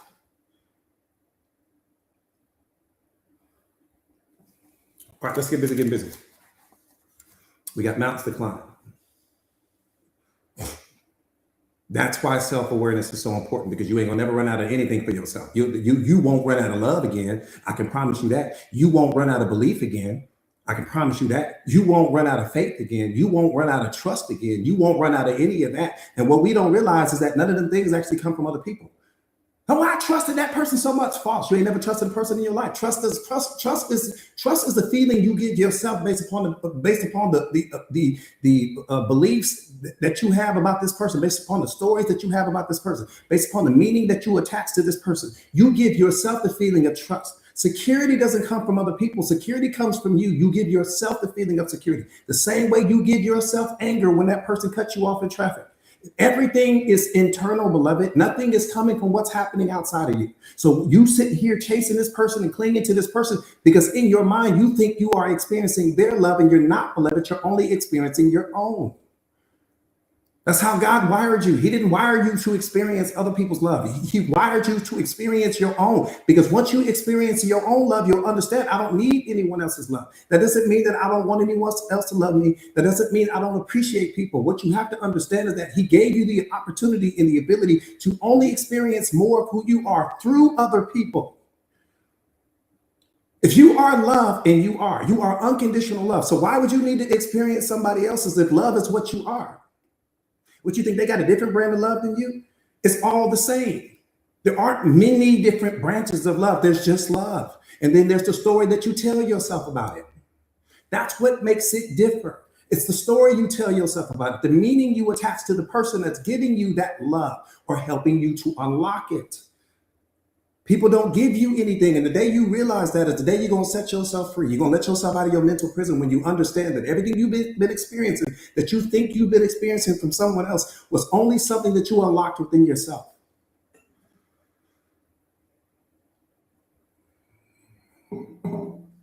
You are the world's greatest love story. Nobody's ever told you that. I said the world's greatest.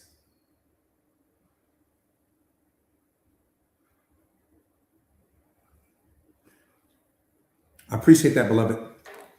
I said, you are the world's greatest love story.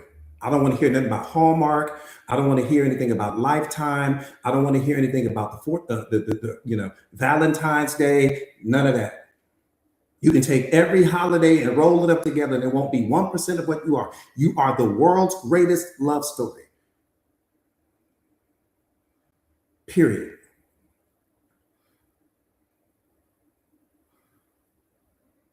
I get to experience me through you, and you get to experience you through me. That's what makes the relationship beautiful. But when you don't understand that, due to a lack of self-awareness, you think that everything you are experiencing is coming from this person. That's what makes you cling. That's what makes you attached, because you think that when they walk out, the love walks out, the happiness walks out, the joy walks out, the intimacy walks out. You think everything walks out. These were all feelings that you gave yourself. That person gave you permission, beloved, to experience yourself. That's what they gave you. They gave you permission. You gave yourself permission. It's like when you get money, right? Whether it's 5,000, 10,000, 1 million, 1 billion, doesn't matter. The amount doesn't matter. You give yourself permission to unlock security. You give yourself permission to unlock confidence. You give yourself permission to unlock belief. But the money doesn't give you the feeling, only the meaning you assign to the money, only the story you tell yourself about it. You are the greatest love story ever told. And the day you realize that, you will place yourself on a level, you will be so protective over who you allow to have access to you. So protective. I'm so protective, not because I think I'm better than anyone, because I have to protect what's in me. And here's what's beautiful. Love is not something that you have. Love is something that has you. That's the most beautiful thing in the history of the world. Nothing in the history is more beautiful than that. Nothing is more beautiful than that. Nothing is more beautiful than that. Not even close. Not even close. Not even close. Not even close. Not even close. Not even close. It's disrespectful to even make a comparison. Love is not something that you have. Love is something that has you. You don't have the wind. The wind has you. You don't have the sun. The sun has you. Your job is to surrender. You surrender to these things. You surrender to the rain. You surrender to the wind. You surrender to love. You surrender to happiness. You surrender to joy. How do I surrender? By it's not resisting. The moment you start resisting life and you start resisting against this and you start resisting, you start coming up with all these should stories about what should be happening and all these other things like that, you block yourself from experiencing it. It's not that these things aren't flowing through you like a river still. They're still flowing through you like a river, but you cut yourself off from experiencing them. It's the most beautiful thing in the world, and nobody's ever told you that. Thank you so much, beloved.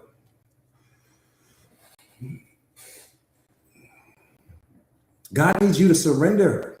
Surrender doesn't mean giving up. Surrender means you understanding what you are. Again, love is not something that you have. Love is something that has you. And when you give other people love, you're giving them God through you. It's the most beautiful thing in the world. That's what he put you, that's what he sent you here to do, to let people experience him through you.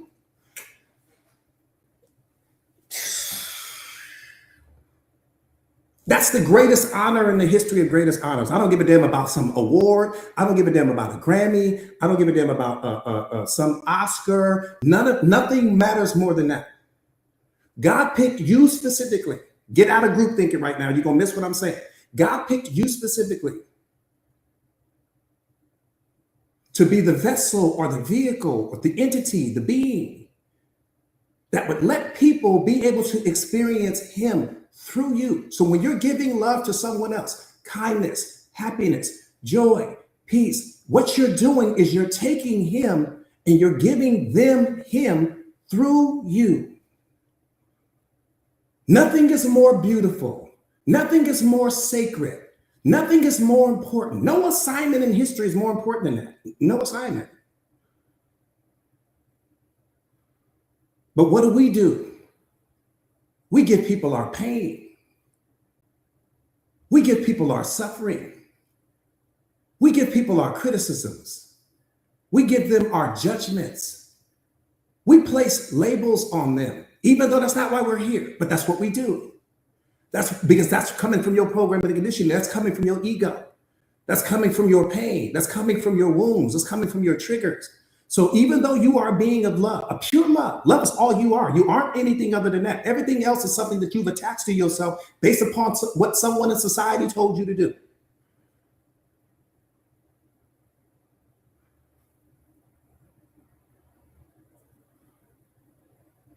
The evidence of that is just to look at a baby. Look at a baby before it's programmed.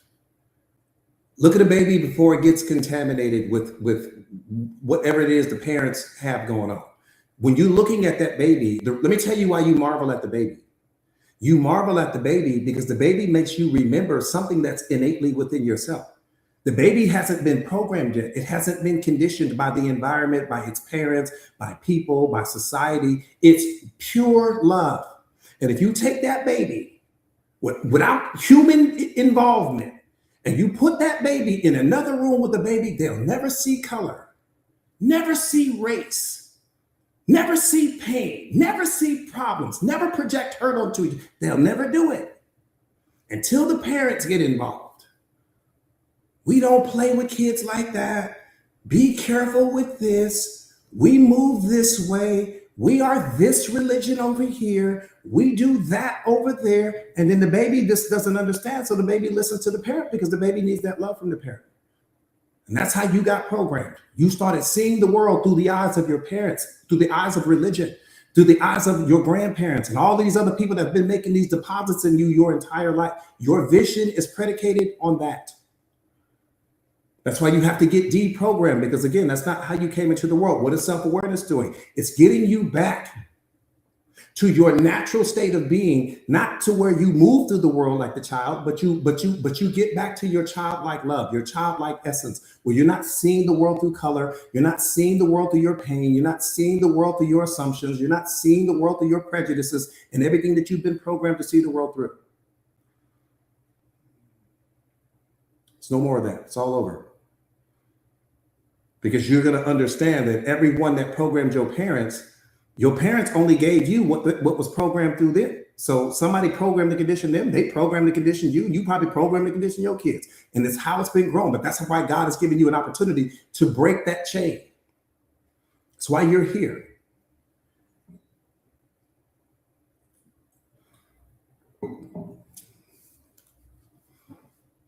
That's why you're here. To break that generational curse.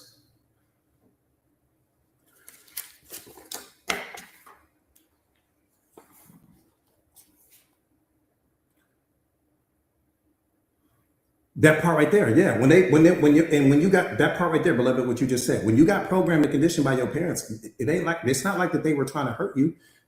People can only give you what's in them. Right? I can't give you something that I'm not carrying. So whatever's in me is what I give you. The only thing that can come out of me is what's in me.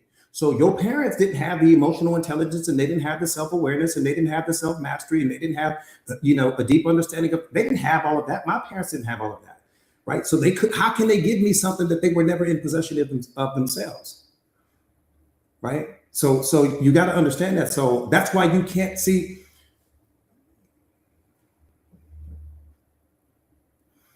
Radical acceptance is really all about, you don't point the finger at anybody anymore.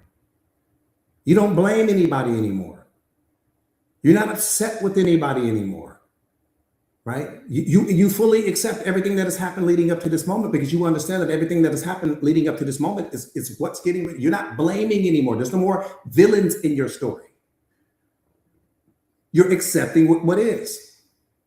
And I'm taking my life and I'm moving on with my self-awareness, with my self-mastery. I understand that I'm a chosen one. I understand that I have a calling. I understand that everything I've experienced leading up to this moment was a part of my spiritual contract. You signed up for every single thing that you've experienced, beloved. I need you to understand that you signed off on it with God before you ever were born. Your spirit signed off on that. Every single thing that you have ever experienced leading up to this moment is something that you signed off on. Experiences that you wanted to have. Why? Because the pain you heal becomes the medicine that you give the world. The fear that you heal becomes the compassion that you give the world.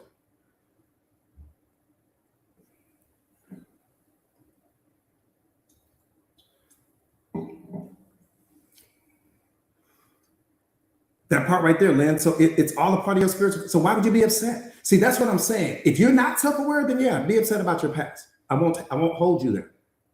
But when you are self-aware, you're going to look at your past and you're going to be like, I fulfilled my contract. Every single thing that I needed to experience while I was here, I've experienced. And those experiences is what got me to this moment. This moment is what's taking me to self-mastery and self-awareness and all of these things. What does that mean? I'm getting ready to become unlocked. What does that mean? I'm getting ready to become the greatest thing walking. What does that mean? I'm more powerful than I've ever imagined, than I could ever realize. I've been living underneath the bridge of my limitations. I've been living underneath the bridge of my pain. I've been living underneath the bridge of my suffering. I'm standing on the river now. I'm not standing in it anymore. It's game over. They let the lion out the cage. It's game over. Lion's out. Let the lion out the cage. That's all I'm telling you. Let the lion out the cage now. Let me tell you something about your spirit in case you don't know. Whoo! They say that a lion's roar can be heard from 5 miles away. That's what they say. I don't know. I ain't never tested it myself, but that's what I've heard. If a lion's roar, but let's just assume that's true. If a lion's roar can be heard from 5 miles away, your spirit is like 1,000 lions, all roaring at the same time, full capacity. It's hard to contain spirit. You guys see me up here and I'm so it's hard to contain that level of power. It is hard. When I tell you, when your spirit becomes unlocked, spirit coming straight from God. You don't understand ain't nothing weak about God. Everything about him is powerful. So when spirit becomes unlocked, I mean, I've mastered the ability to try to contain it. I tried my hardest to contain it, but when spirit gets spirit don't give a damn about problems. Spirit doesn't give a damn about validation. Spirit doesn't give a damn about seeking other people. Spirit doesn't give a damn about looking for love, because spirit already understands that it is love. Spirit is not looking to be chosen. Spirit is not chasing relationships. Spirit came here to carry out a mission specifically from God. That's why spirit is here. It don't give a damn about them cars. It don't give a damn about houses. All of that is worldly. Spirit doesn't care about any of that. Your ego cares about that. Your persona cares about that. Your reputation cares about that. Spirit could care less. Spirit's like, I don't give a damn about none of that. If we ain't carried out the mission, we ain't doing nothing. Oh, I got the Rolls Royce. Have we carried out the mission? Yes or no? Oh, I got the house. Have we carried out the mission? Yes or no? Oh, I got $1 million in the bank. Have we carried out the mission? We ain't carried out the mission. Stop talking to me about all of that. That's how spirit moves. I don't want to hear about all of that because I got to answer to God. But we sit here talking about we didn't carry out the mission because we were too busy being popular. We didn't carry out the mission because we were too busy chasing love. We didn't carry out the mission because we were too busy looking to be validated by other people. We didn't carry out the mission because we were so concerned about what other people think about us. We didn't need to carry out the mission. It's like, well, what did y'all do? What was y'all doing down there the whole time? Oh, we went to the party and we went to some clubs and, we met some people and we got an opportunity to hang out. I'm like, oh, you stop talking.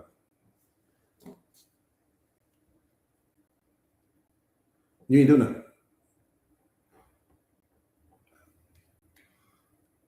You ain't do nothing. You ain't stepping into your purpose. You ain't done nothing yet.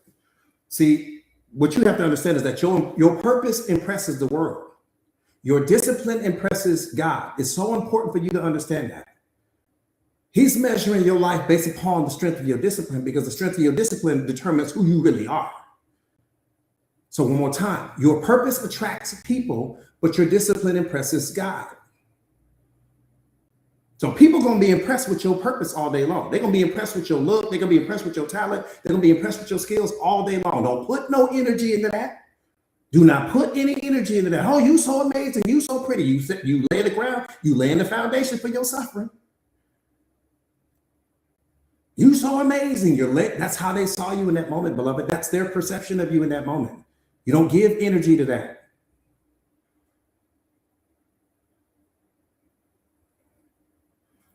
I appreciate that, beloved. All right, let's get busy, get busy. Yeah, T-Biz, they impressed by the character. You playing a character.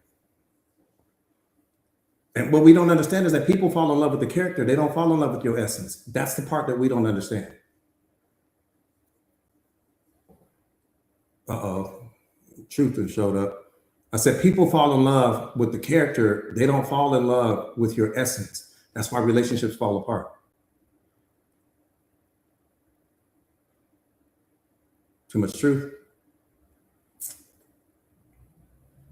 You want to know why relationships fall apart? That's why they fall apart. Period. All right, let's get busy. Let's get busy. Let's get busy. Yeah, because most people never discover who they are at their essence.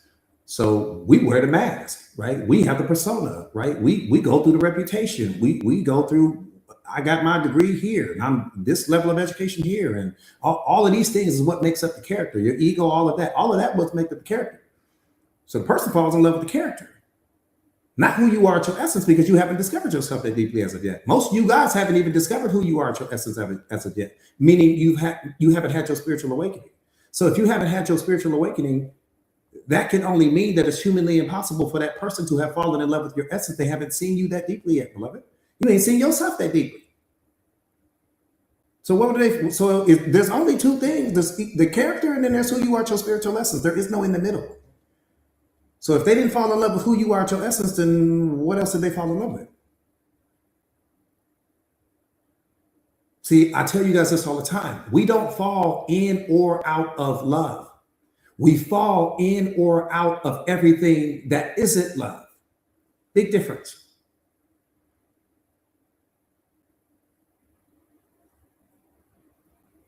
Big difference.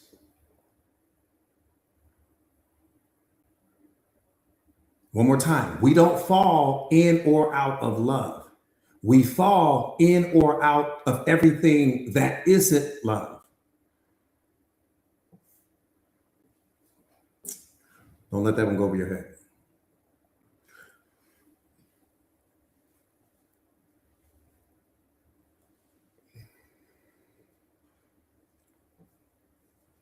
All right, let me get busy. Let's finish climbing this mountain. We got to finish climbing this mountain. We've got a mountain that we've got to finish climbing. Alana, what's up, beloved? So good to see you. Sandy's in the building. What's up, beloved? So good to see you. If I didn't greet you guys coming in, so good to see you all. Boom. Yep, you guys, we're getting close. You guys. Let's get the likes up. Let's keep getting the likes up. You guys, we're getting close. We're getting the medicine out. I appreciate you guys. Honey man, I appreciate you, beloved. I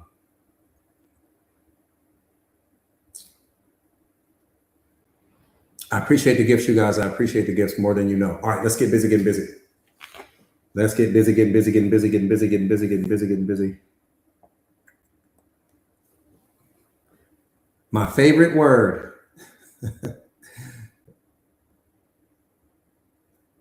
My favorite word. What do you think? Let me just see. One of my students might get it. What do you think my favorite word is in self-awareness? What do you think my favorite word is in self-awareness? Somebody said.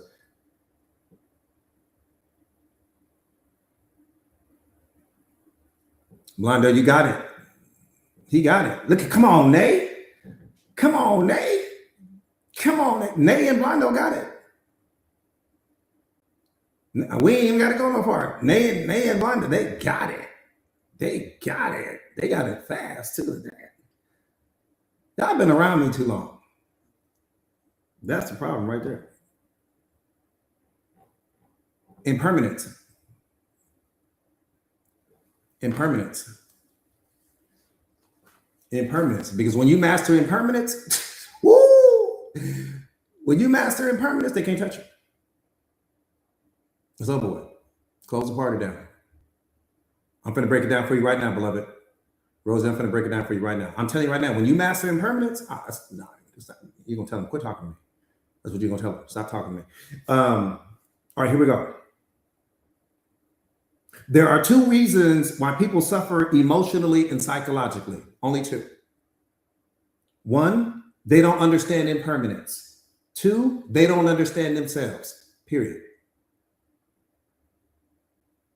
In life, we often cling to things we believe will last forever. For example, a relationship, a job, or even your physical body. But here's what you need to understand. Everything in your life is impermanent, beloved. What does impermanence mean? Impermanence means everything will change. That part right there, you can guarantee. You might not be able to guarantee what's going to happen 5 minutes from now, 5 years from now, 5 weeks from now. I'll give you that. But when it comes to impermanence, it's the one thing you can guarantee. Everything in your life is going to change. Everything. Why do you suffer? Because you carry a permanent mindset toward things that are impermanent. That's why you suffer. That's the number one reason why you suffer. Because you have a permanent mindset toward things that are impermanent, towards things that are always changing. And the moment something changes, alters, shifts, somebody walks away, boom, you punish yourself.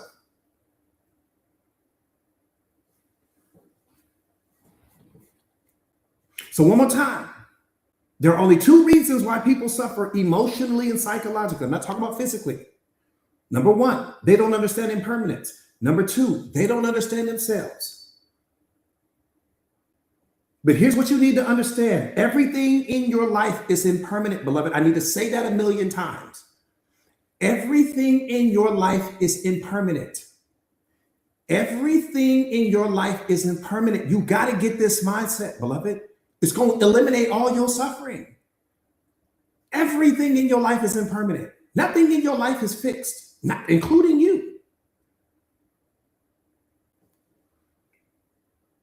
Again, here's what you need to understand. Everything in your life is impermanent. There is not a single thing in your life that will be there forever, but you cling to things as though they will last forever. You don't see the problem with that? Nothing in your life, not a single thing, will be there forever, but you cling into the thing mentally as though it will. And the moment that that thing changes, you punish yourself for something you ain't had no control over. Understanding impermanence is not to make us pessimistic. If that's where your mind is going, you already thinking in the wrong direction. Understanding impermanence is not to make us pessimistic, but to help us cherish every moment of the present. When you understand impermanence, we no longer suffer deeply from loss because we know that the nature of all things is to arise and cease, to come together and to separate. This awareness makes our hearts lighter and free from resistance. The problems in your life don't break you. Your resistance to the problems is what breaks you. The person walking out of your life did not break you. Your resistance to letting go of them is what broke you. Everything that you resist in life is hurting you. Let me say that one more time. Everything that you resist in life causes you to suffer. Resistance creates pain and acceptance creates peace. Anything that we won't let go of is controlling you right now. Think about what I'm saying. Anything that you won't let go of right now is in control of you. You are not in control of the thing. Anything you can't walk away from owns you. How will you ever become the most powerful version of yourself if you got things in your life that have power over you? That's a direct question I need you guys to answer. How will you ever become the most powerful version of yourself when you have things in your life that own you, when you have things in your life that have power over you?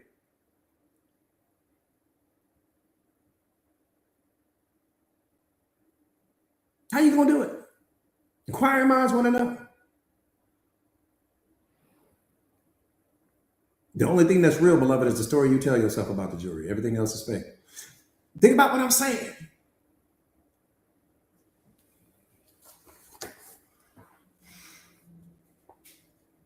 One more time. How will you ever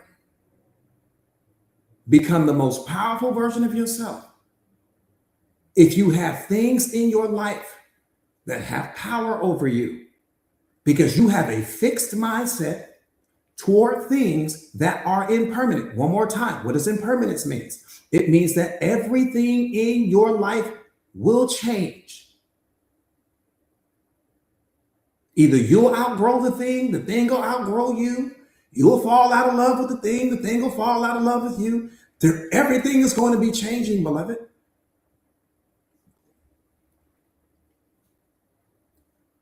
Impermanence also reminds us to love while you can. That's the art to the game. Come on, beloved.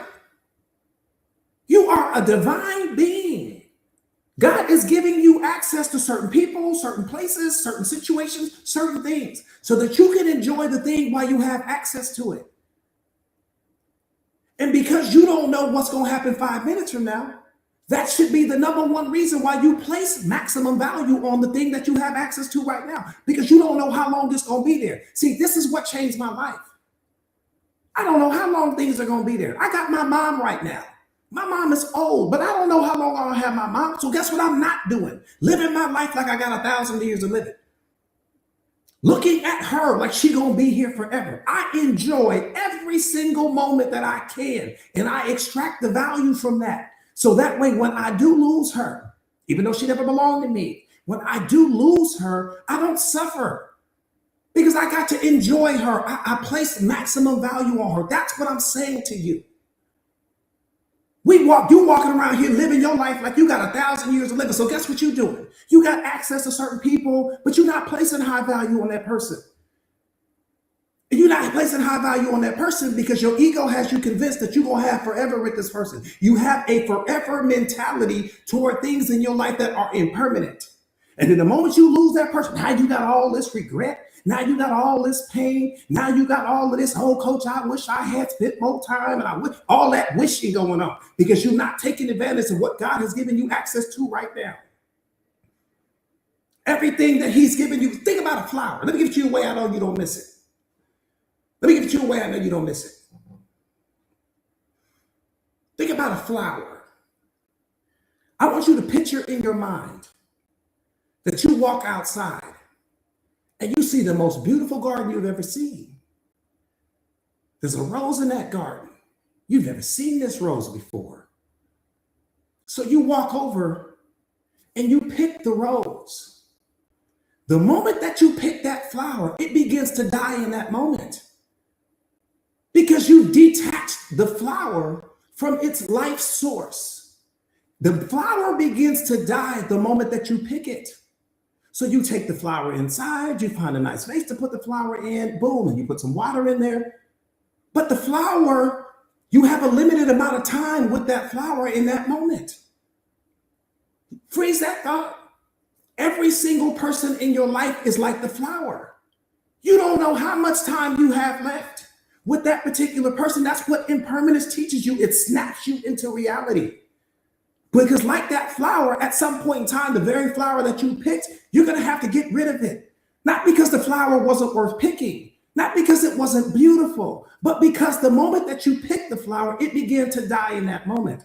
The moment that we are born, we start dying the moment that we're born, because every breath that you take takes you one step closer to the last breath that you will ever take. And when you have an impermanence mindset, you understand that.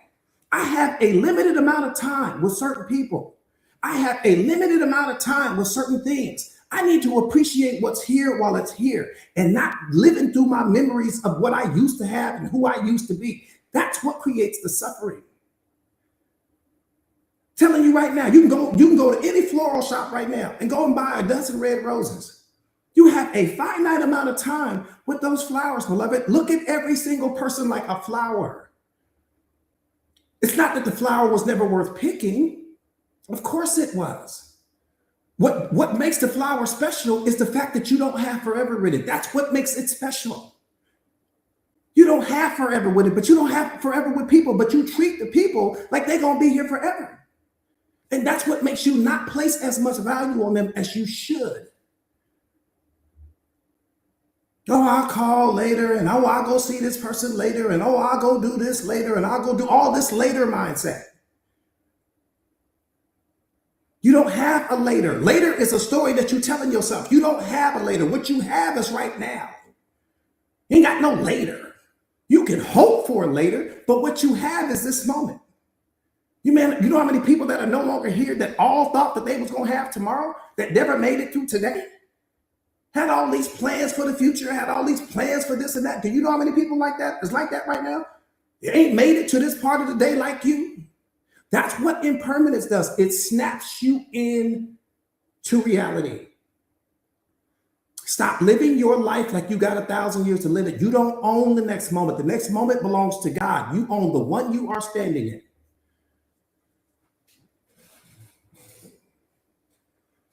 Every single person in your life is like that flower.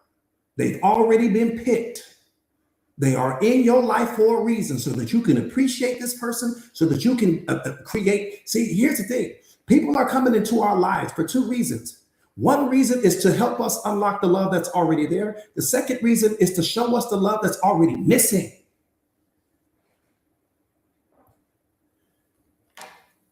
There's only two reasons why people come in your life.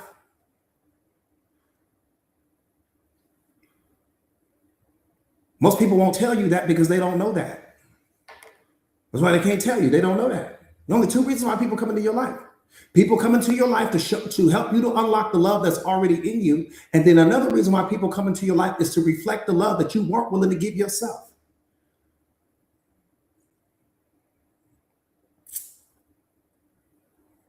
So, but both are valuable, beloved. The people that help you to unlock the love is already there. They represent high value. The people that reflect the love that you weren't willing to give yourself, they also represent high value, which means every single person that enters your life represents high value. It's all based on the story that you tell yourself. It's all based on the meaning that you assign to that situation. That's what's going to determine how you feel about the person.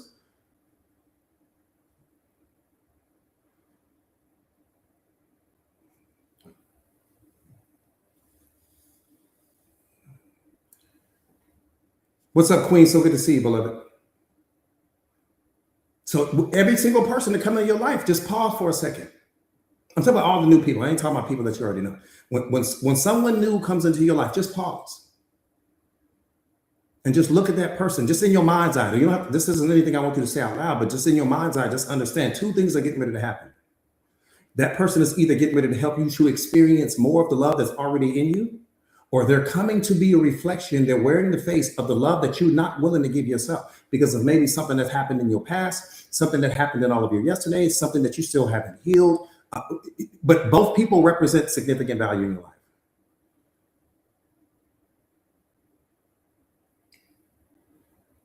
So you either get ready to get a person for life, or you're going to get a lesson for life.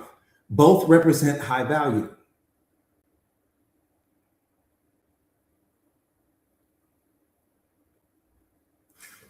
Right? Both represent high value.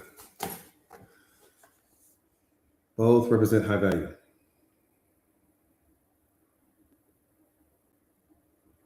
So one more time, impermanence also reminds us to love the thing while you can. Now, beloved, now.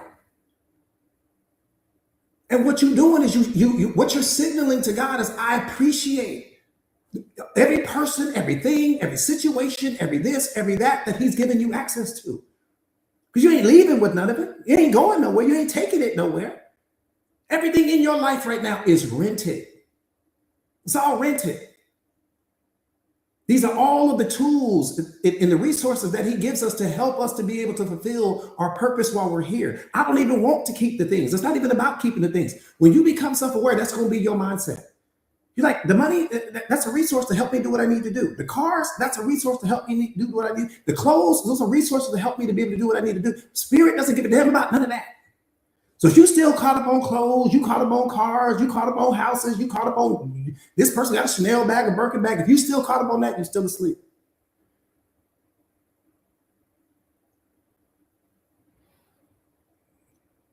Coach, how much does that watch cost? I don't give a damn about the watch. The watch needs to give a damn about me. I could care less. I have zero care. Anybody that knows me will tell you that I could care less.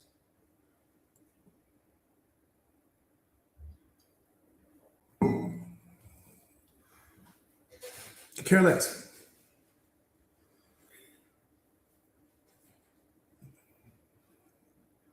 You can't find your value in stuff. Like once you become self-aware, you're going to understand that you don't find your value in things.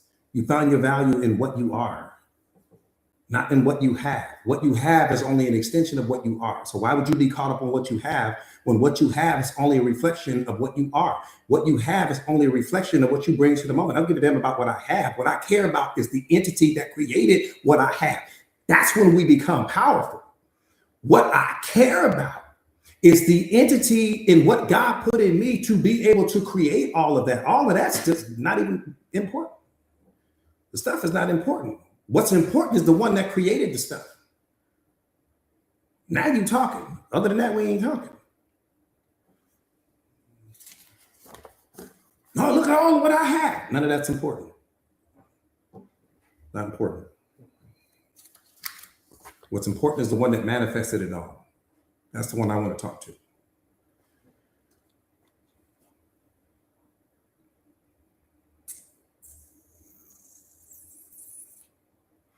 So one more time. Tria, what's up, beloved? That part right there, Tara, you the point. You the point. You the point. We're working on the master course right now. Let me just say this real quick, just to show you, just to qualify what I'm saying. We're working on the master course right now. Me, Tara, Coach Sonny. We're working on the master course right now. We're taking what's in our mind and we're getting ready to create the physical manifestation of that. Period, point blank. It's going to be one of the greatest courses ever created. That's a diamond hard fact. But this is what's important. We're coming together and we're creating something from nothing. We're taking something that's in thought format only and we're creating the physical manifestation of it. Once that thing has been created, we're on to the next thing. We're not caught up on, oh, look at this, and oh, celebrate me for that, and oh, how wonderful is this? None of that's important. It's not important. The byproduct of what we create is not important. What's important are the minds that came together to create it. That's where I'm placing the value. Same thing applies to your life. That relationship is an extension of your life. It should never be more important than it. Your friends are an extension of your life. It should never be more important than it. Your job is an extension of your life. It should never be more important than it. Nothing should be more important than the entity or the asset that created all of the stuff that you stressed out about, all of the stuff that you're worried about. See, that's why you stressed. You stressed out because you've taken the thing. I'm gonna tell you why you stressed out. I'm gonna tell you where the depression is coming from. I'm gonna tell you where the anxiety is coming from. Because you are taking things that you have created and you're bringing them up to the same level as the creator. That's where all of your suffering is coming from. Let me say that one more time. You are taking things that you have created, manifested, or attracted, and you keep them on the same level as yourself. So much so that they have the power to upset you. They have the power to disrupt your peace. They have the power to stress you out. They have the power to make you depressed. That's the problem. Let me give it to you a way I know you can't miss it. Let me give it to you in a way I know you can't miss it. I'm gonna give it to you a way I know you can't miss it. Let me tell you what you won't do. You ain't gonna never stress God out. Never. He created you. I don't give a damn how many problems you have. I don't give a damn what's going wrong in your life. I don't give a damn what's missing from your life. What you will never do. You can pray to God every second of the day. What you will never do is stress him out. What you will never do is cause him to spiral into depression. What you will never do is cause him to spiral into unhappiness. Why? Because he created you. Period. You're not on his level. You can save every baby in this country. You ain't gonna never be on this level. You can end homelessness. You ain't gonna never be on this level. Never. So you'll never have the power to hurt him. You'll never have the power to cause him to be unhappy. You'll never have the power to stress him out. Okay, freeze that thought. Freeze that thought. The same thing applies to you. You are the creator of your reality. So your relationship should never have the power to stress you out the same way you don't have the power to stress out God. Your job should never have the power to stress you out the same way you don't have the power to stress out God. Your friends shouldn't have the power to stress you out. Your past should not have the power to stress you out. Why? Because your past is only a reflection of who you were. Your past is only a reflection of everything you've overcome leading up to this moment. That's it. That's all. You're looking at it through the wrong filter. Life is not our problem. Our perception of life is.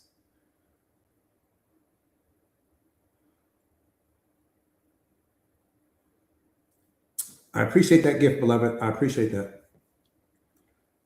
Think about what I'm saying. You can literally pray to God every second of your waking day.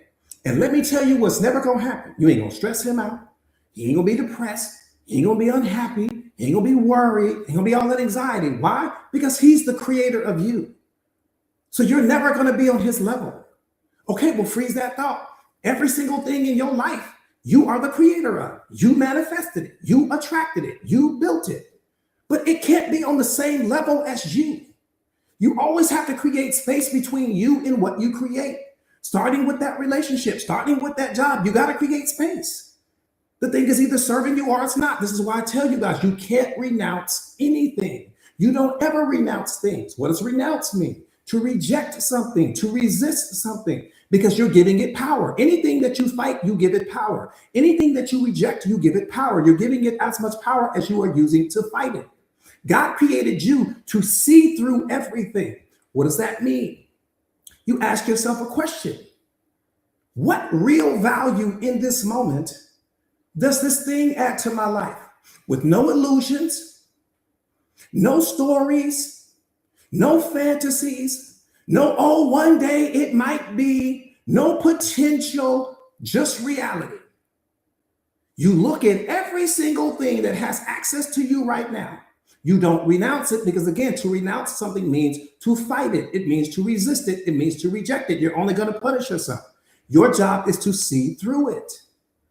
And just to ask yourself, does this thing add real value to my life or not? Don't lie to yourself, because if you lie to yourself, you're going to lie to the world. Does it add real value to my life? Yes or no? Does it add more value to me than it takes away?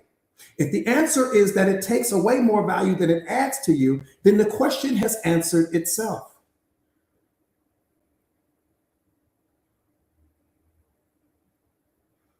See, what we don't understand is that we don't have questions in life. You don't actually have questions. You just have answers that you don't like.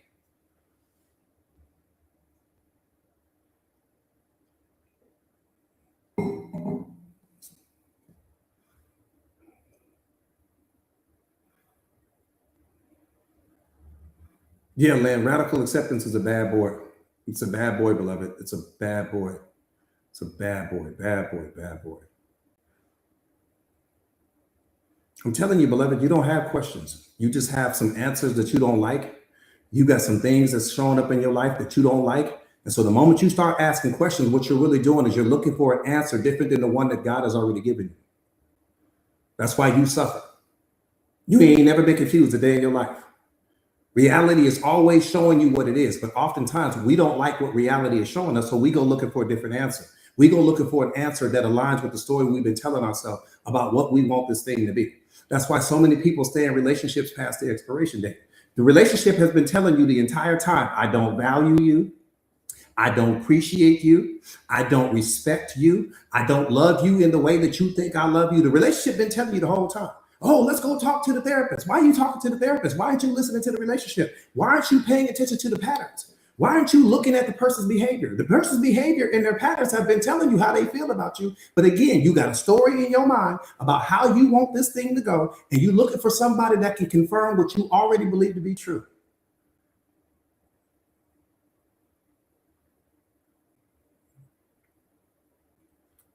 That's why we suffer. That's why we suffer, beloved.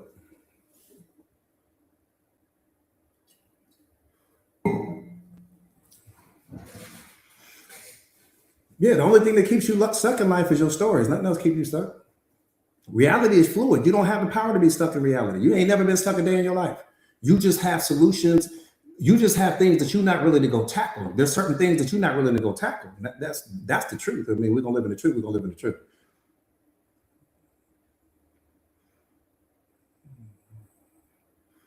Yeah, you the problem and the answer. But that's where your power lives. The fact that you're the problem and the answer.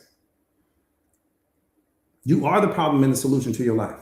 But again, the problem is only being created by your programming and conditioning. The problem is being created because the story that you have in your mind and the reality of the situation don't align.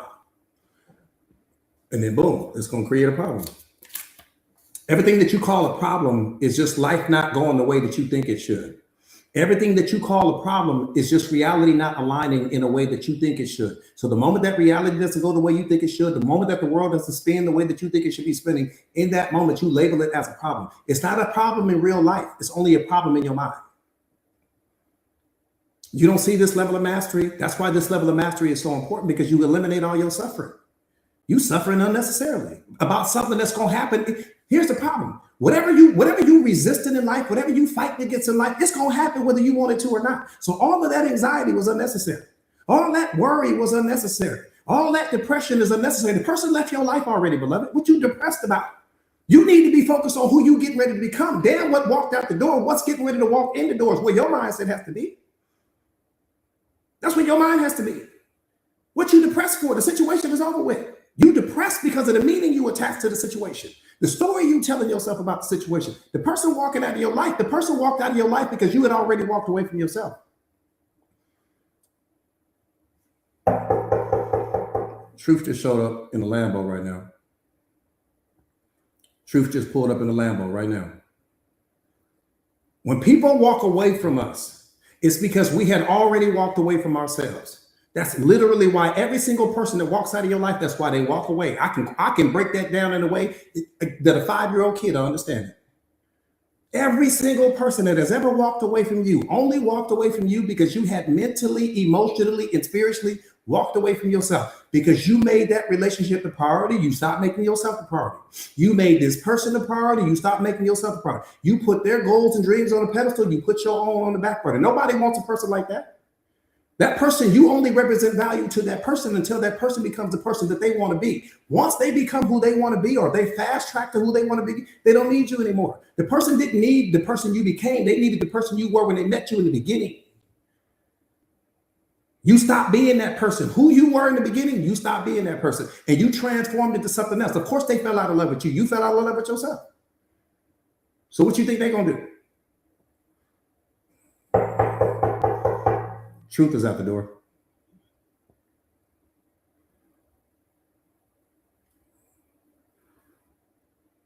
Truth is out the door right now.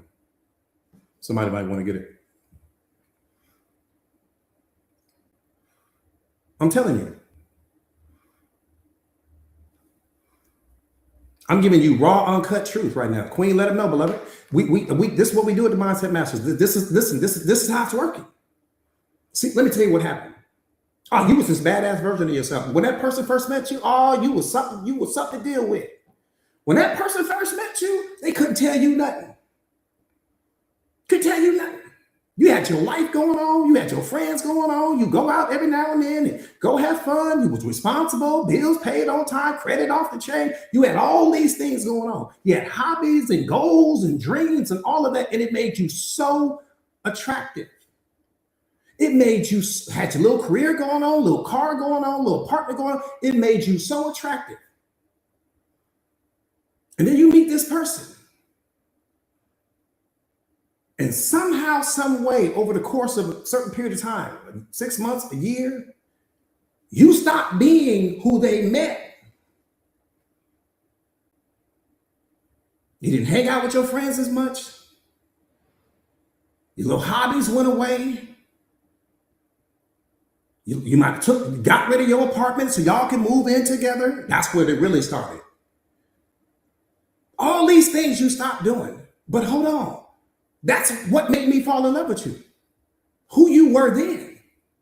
You were supposed to double down on that version of you.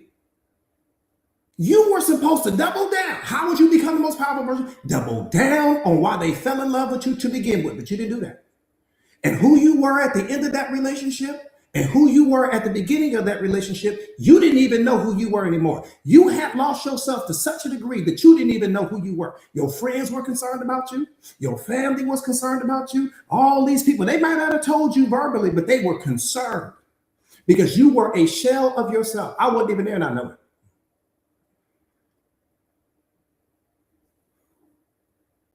See, we lose ourselves in the process of trying to hold on to other people.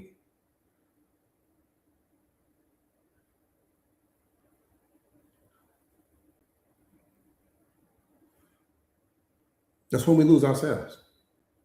The moment so you ain't got two hands. God gave you two hands for a reason. One hand to serve you, one hand to serve people. But you didn't do that. You used both hands to serve that person. You weren't serving you at all.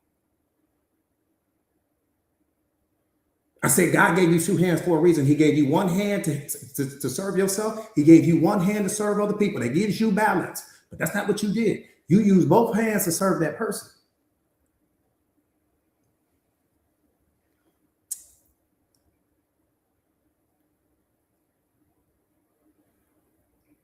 You don't see the problem with that? Nah, beloved, you didn't double down, but that's okay. You're going to double down moving forward. That's okay, though. But yeah, you just didn't double down. Like I said again, you know, the businesses work the same way. Think about what I'm saying. Let me give it to you in a way I know you can't miss it. Let's just say you're a restaurant. All you serve is chicken wings. You make the best chicken wings in the country. That's all you serve. So the menu is not confusing. Why do people come to the restaurant? They come to the restaurant to get your chicken wings. That's it. That's all. There's a line down the street just to get your wings. They are that delicious. Okay, freeze that thought. Then somebody get in your ear. Ooh, you need to start selling hamburgers. You need to start selling hot dogs. You need to start selling this. You need to start selling that. You listen to the person. The very reason that had all them people lined up down the street, you ain't even selling chicken wings no more. Now you selling hamburgers, you selling hot dogs, but that's not why your customer base was coming. They were coming to get your chicken. That's it, that's all. Okay, freeze that thought. That's how relationships work. The person came to get the chicken. You stopped selling the chicken. You were supposed to double down on the chicken. Now you selling hot dogs and hamburgers and doing everything that this person needed you to do. And that's when you lost the business. That's when you lost the relationship. That's when you lost yourself. You were supposed to double down on the very reason that made that person want to talk to you to begin with. I said double down.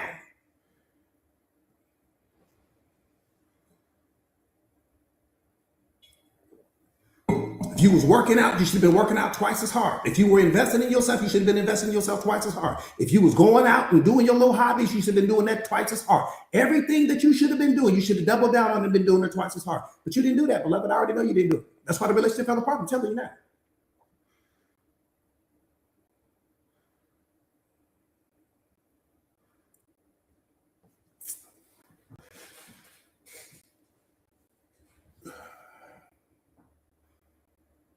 Yeah, and then we gonna blame the other person. That part right there. We gonna blame Kev. We gonna blame them. We gonna blame the other person for what they didn't do and who they didn't become and what they didn't give us. We gonna blame them. You can never point the finger at yourself because that's too much like right. We're gonna blame the hell out of them though.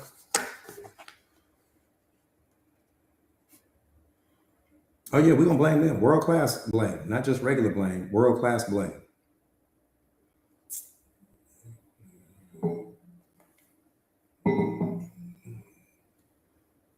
I'm telling you, you double down, man. That's in business, you have to do it. In a relationship, you have to do it. Whatever makes that, whatever, see, your job is to make what there's a reason why people come to you.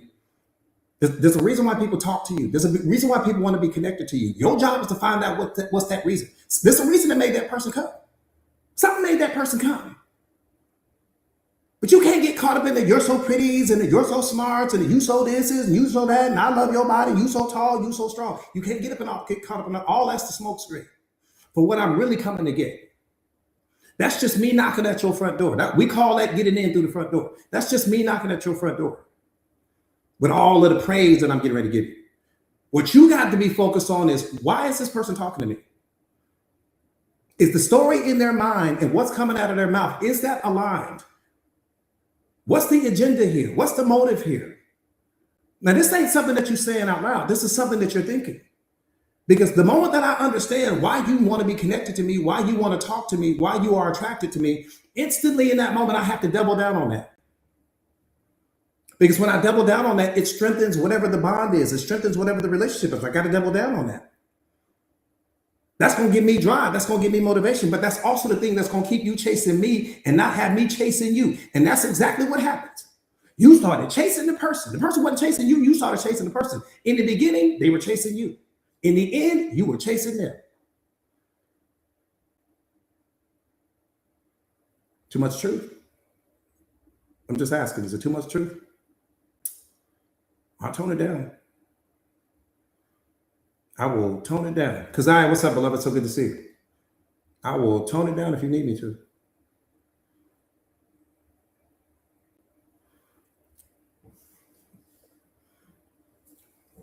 David, what's up, beloved? So good to see you.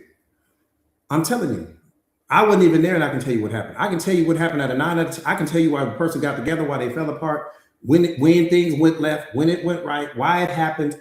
All of that, because we lose ourselves. I'm telling you, we'd be so happy to have somebody, that we don't mind putting ourselves on the back burner. We want to make this person, our world spin, turn, and revolve around this person. That's the biggest mistake you're gonna make. Because I'm not protecting the relationship when I do that. That's so reckless. You are actually doing a disservice to the relationship. That's so reckless. That's so reckless. If you truly want to have a future with this person, then you can never make that person the priority. You always have to make yourself the priority, because as long as I'm the priority, you're going to always have something to pursue. The moment that I make you the priority, you no longer pursue me. You're not pursuing me anymore. There's a lion. I mean, there's a sheep and a wolf in every relationship. Somebody is the wolf, somebody is the sheep. Somebody's always in the pursuit. No two people represent the same amount of value in a relationship. I don't give a damn who it is. There's always someone that represents a little bit more value than the other person. Always. There's always someone that loves a little bit harder than the other person. There's always someone that feels a little bit harder than the other person. There's always someone that's more solution-minded than the other person. That's always. It's called the wolf and the lamb theory. There's always a wolf. There's always a lamb.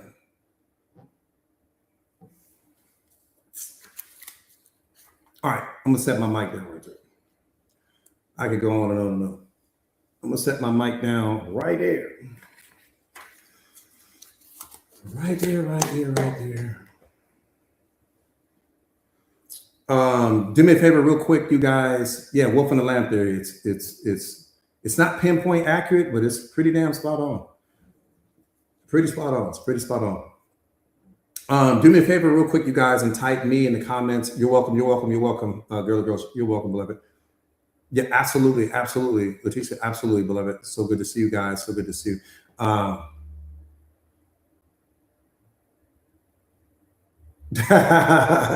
Yeah, I wanted to. I didn't actually didn't finish that piece on impermanence, man. That impermanence, that impermanence is something special. That impermanence, yeah, that's the goal is to keep keep the person pursuing you, but that's the goal. It's the same goal in business, right? The goal in business, because the relationship starts out like a business. If you really think about it, every relationship starts out like a business. It's all about what everyone is bringing to the table, right? What are we bringing to the table here? And then we're going to take whatever it is we're bringing to the table, and then we're going to build a life from that, right? So it starts out a lot like a business. So if you are entrepreneurial or you have a business mindset, well, the person wants to be with you for a reason. You got to think about it. It's 8 billion people walking on the face of this earth. That person picked you. They chose you for a reason. They're waking up next to you every single day okay, well, there's a reason for that. Whatever that reason is, that's what you have to double down on. You don't ever take your foot off the gas pedal when it comes to that, because that's being reckless in the relationship. That's being super reckless in the relationship. Like you would be in a business. If you guys sell chicken wings, and the reason why people are coming is because of chicken wings, you don't ever go away from what the person is coming to get. No, you don't alter it, you don't change it, you don't any of that. You double down on it. Double down on the value stream. What does that mean? The value stream is how the product gets to the customer, right? That's your value stream, but it's also your value stream in the relationships. How do you get whatever it is you are to the person that's attracted to you? What's your method for getting that to that person? Okay, well, you double down on that, you perfect that. A great example of that would be Toyota. Toyota makes 1 million changes to their cars every single year, things that you don't even pay attention to. 1 million tiny little changes of the dust. It might be the stitching in the seat. It might be a different headliner. It might be a lighter sun visors, but they're always making changes, things that you may not notice, but it shows up in the quality. Okay, that's their value stream. They're always making changes and adjustments. That's why we love the cars. Okay, freeze that thought. You got to start thinking like Toyota. The person is coming for a reason. Okay, I got to double down on why you came. I don't ever stop working on me. I got to double down on me. So I need to be working out harder. I need to be eating cleaner. I need to be showing up for myself. I need to be loving myself. I need to take time for myself. That has to be mandatory, because too much access to anything, beloved, is a bad thing. It's the law of diminishing returns. 2 cookies is wonderful. 3 cookies is even better. 10 cookies is a nightmare. It's going to have you sick. But that's what we're doing. We showing up. You giving this person all the cookies. They have access to all the cookies. They're gonna be tired of eating cookies at some point in time. If I give you chocolate cake and you love chocolate cake, I'm giving you chocolate cake every single day. Well, at some point in time, guess what you're gonna get tired of? Chocolate cake. I don't give a damn who baking the cake. You're gonna be like, baby, I'm tired of chocolate cake. Can we eat any other cake but chocolate tonight? That's how people work. When you're giving this person access to you over and over and over and over and over and over and over again, what do you think is gonna happen? It ain't got nothing to do with your value. It has nothing to do with how amazing you are, but it has everything to do with the fact that, damn, if we eating steak every single day, I'm gonna get tired of eating steak. Even if we eating filet mignon, I'm gonna get tired of it. I'm gonna get tired of it. Too much access to anything breeds boredom. Too much access to anything breeds complacency. Too much access to anything breeds disrespect. That's where the disrespect shows up. You weren't being disrespected in the beginning because that person didn't have all of that access to you. Once that person has all of that access to you, it starts to breed boredom and complacency, and then that leads to disrespect. Now, things that you used to say 1 time, you got to say 2 times. You got to say 3 times. You got to trick this person and talk to them a certain way and tiptoe past their emotions to see if they can get you to do things that they used to run to do in the beginning. Problems. All indicators that you have given this person too much access to you. I'll give you another example of that. I could take you to Disneyland every day. Disneyland, one of the most amazing places in the world if you ain't never been. I could take you to Disneyland in Florida every single day. First day, you're going to be going crazy. Second day, you still happy. 7th day, you didn't slow down. Coach, my feet hurt. Can I wear my sandals? Can I wear my flip-flops? Can I woo, woo, woo? My feet hurt. You didn't see all the attractions. We talking about Disneyland. You didn't see the attractions. Once you've seen all the attractions, then we didn't roll every ride in Disneyland. Okay, freeze that thought. That's on the 7th day of Disneyland. You're going to feel that way. Imagine 2 years into the relationship. You Disneyland. The person didn't roll the rides. They've seen everything. Your question has to be, your mindset has to be, what new attractions am I adding to myself? What new attractions makes me exciting? How about the fact that I got my own life going on and I have a life with my partner? How about the fact that I have my own circle of friends that's not connected to my relationship? Because that's what we try to do. We want all the same friends and all the same this and all the same suffering. Suffering, problems, relationships falling apart. I'm telling you. All right. Again, real quick, let me wrap this up. Real quick, you guys, type me in the comments if this is your first time on a live stream with me, please. I missed it for the people that said me. Type me real quick if this is your first time. Okay. Welcome to all of the first time and last time listeners. Welcome to all of the first time and last time listeners. Welcome, welcome, welcome. Real quick, my name is Jordan Williams. I am a certified life coach. I specialize in self-awareness, self-mastery, relationship mastery, emotion, like you just saw, right? Emotional intelligence, consciousness.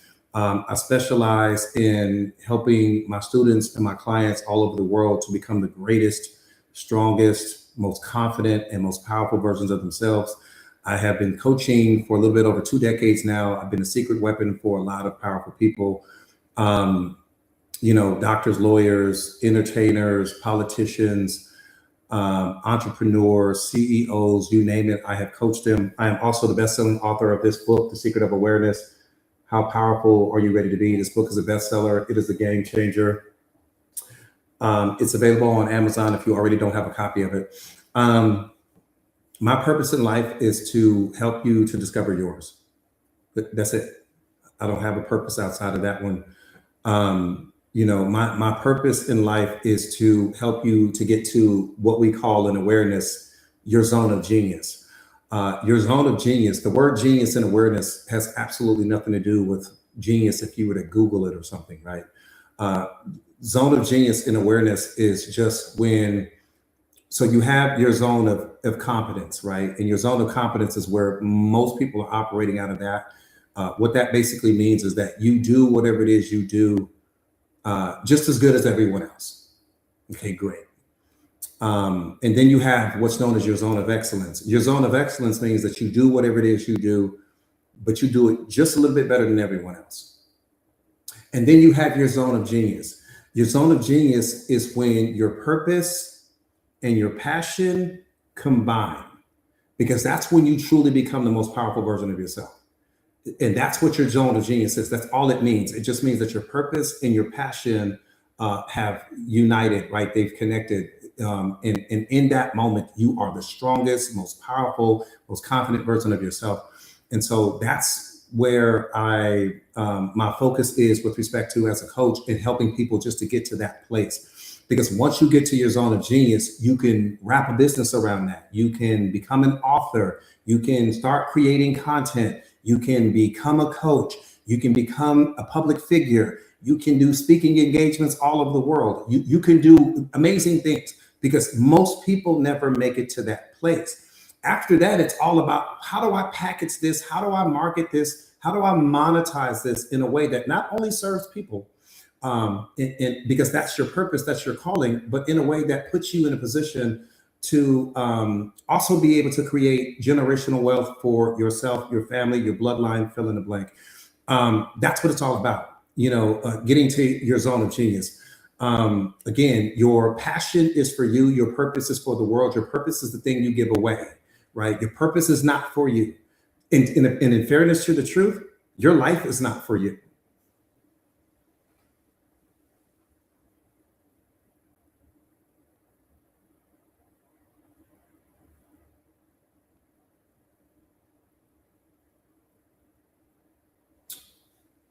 I wonder how many people truly understand that.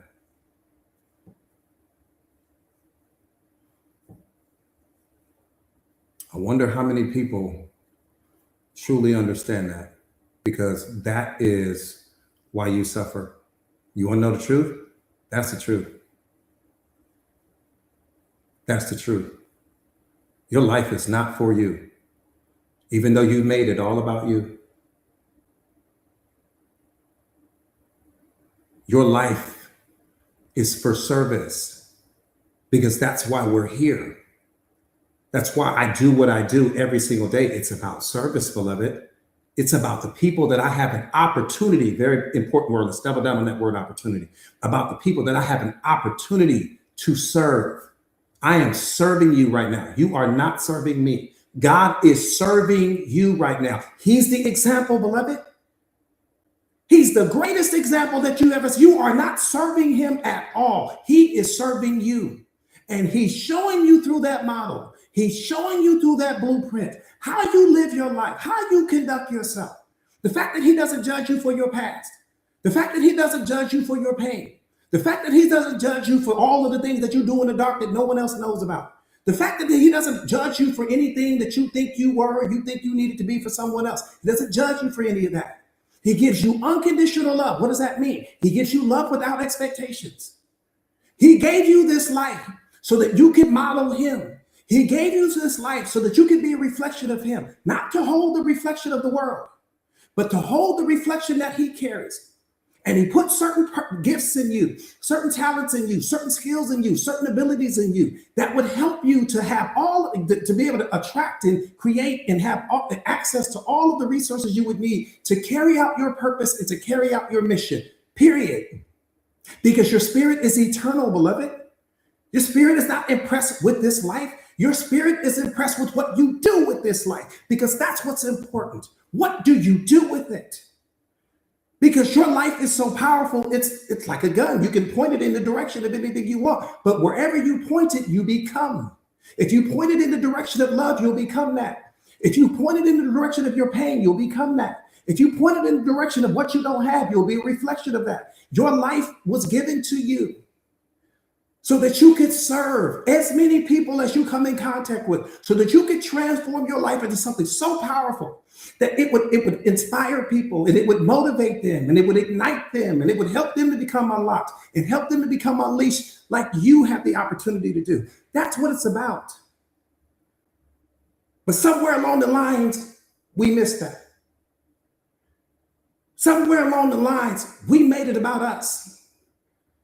Somewhere along the lines, we made it about what we don't have and who's not loving us and who's not believing in us. And I need this person over here and I need that over there. I need external validation. We made it about us.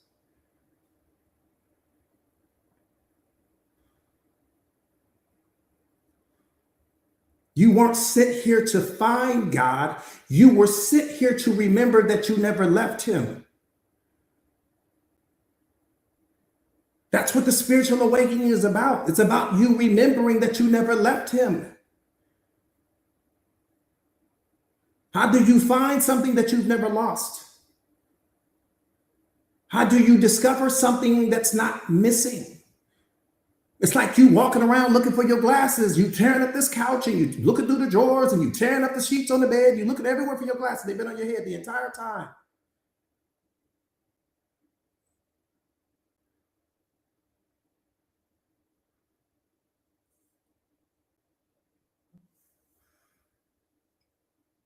You suffer because you've made it about you. I don't say that a lot because most people, from a consciousness perspective, most people can't really wrap their mind around that. Once you become more self-aware, you'll understand that. My life is not about me at all. It's about every single person. Think about what I'm saying. That's what Jesus's life was about. He wasn't chasing houses. He weren't chasing mega churches. He wasn't chasing all of those things. He understood that his life had the power to transform people. His life had the power to inspire. His life had the power to motivate, so much so that we're talking about the man 2,000 years later. That's your life. So every single person not only carries Christ consciousness, but every single person has the power to turn your life into something so powerful that it can motivate people, it can inspire people, it can transform people. I do it every day. But no credit to me, credit to him.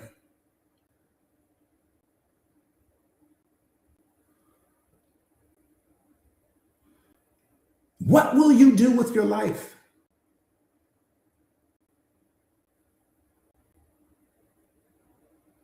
Focus on what you don't have. Create your unhappiness. Focus on what's missing. Create your depression. Focus on who's not there. Create your suffering. What will you do with it?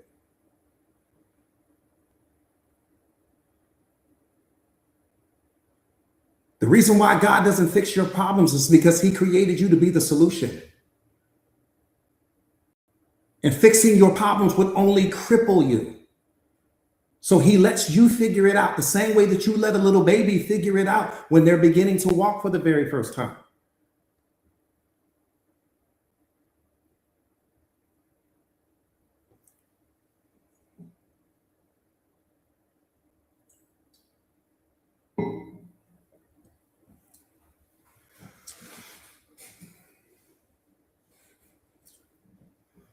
Anyways.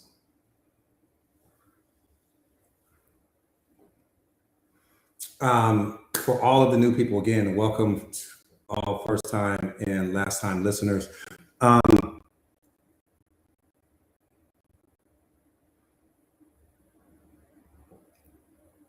If this is your very first time on a live stream with me and you consider yourself to be a chosen one, I'm only talking to people that consider themselves to be a chosen one. You consider yourself to be a chosen one.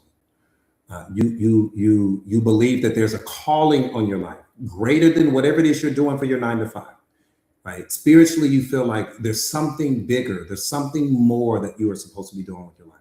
You may not have the solution or the answer right now, but you know that there's something more that you're supposed to be doing. What I'm getting ready to share with you is exactly what you need to hear. It's called Mindset Masters, and Mindset Masters is an exclusive community of chosen ones. We are an exclusive community of, individuals that are in the pursuit of self-awareness, self-mastery, relationship mastery, emotional intelligence, consciousness, just understanding and unlocking the greatness within ourselves. So many of my students have become so powerful, and so many of them are on this live as we're speaking right now. At least maybe 200 of them at least are in this chat. The point not to be missed is that if you consider yourself to be a chosen one, if you consider yourself to have a calling on your life, if you haven't stepped into your purpose as of yet, the Mindset Masters community is exactly what you need. There's nothing like us anywhere in the world. We are the fastest growing community on social media with respect to self-awareness, self-mastery, relationship mastery, consciousness, emotional intelligence, spiritual intelligence, and just helping not only our students and our clients become the greatest version of themselves, but helping people to step into their purpose, because so many of my students have become coaches and authors and speakers and all of these other things. Having said that, so if you're struggling with depression, if you're struggling with anxiety, if you're struggling with fear, right? If you are the type of person that's kind of worried about, negative criticism, you're afraid to go live on social media, you're afraid to really put yourself out there, people's opinions still have the power to impact you. And we call that emotional bulletproofing. Emotional bulletproofing is to me, it's one of my favorite aspects or components to self-awareness, because emotional bulletproofing literally just means that what people say, what people think no longer have the power to affect you. Another thing that I want to help you to develop is a healthy relationship with fear. I want you to have fear mastery.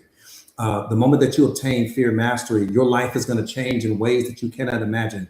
The moment that you fully understand what fear is, why it shows up, because most people fail to realize is that fear is your ally, it's not your enemy. I could make the argument that fear is more loyal to you than every single person you have ever called a friend in the history of your life. And the only reason why you don't know that is because you don't have a healthy relationship with it. Again, fear is your ally, it's not your enemy. But the average person, again, just has no idea about that. Having said all of that, so the Mindset Masters community is going to come. It comes with 2 life coaches, 1 executive coach. I'll be the coach that'll be coaching you the entire time until you have your spiritual awakening, until you become a master of self, until you get locked into your purpose.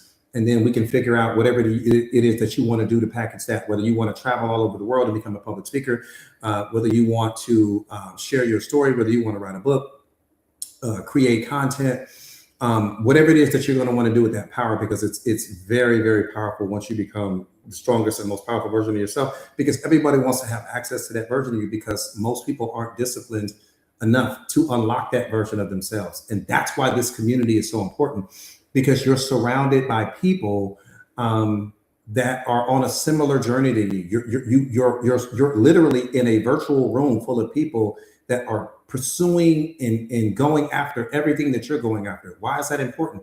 Because if you're trying to do that at home, people in your house aren't going after what you're going after, right? You might be trying to become self-aware and a master of self, but your significant other may not be. Your kids may not be. All of these other people may not be. Your friends may not be.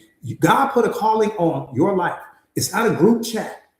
It's not about what your significant other wants. It's not about what your kids want to do. It's not about what your friends and family have going on. You got to get all them people out your mind, because he didn't create you for them. He created you for him.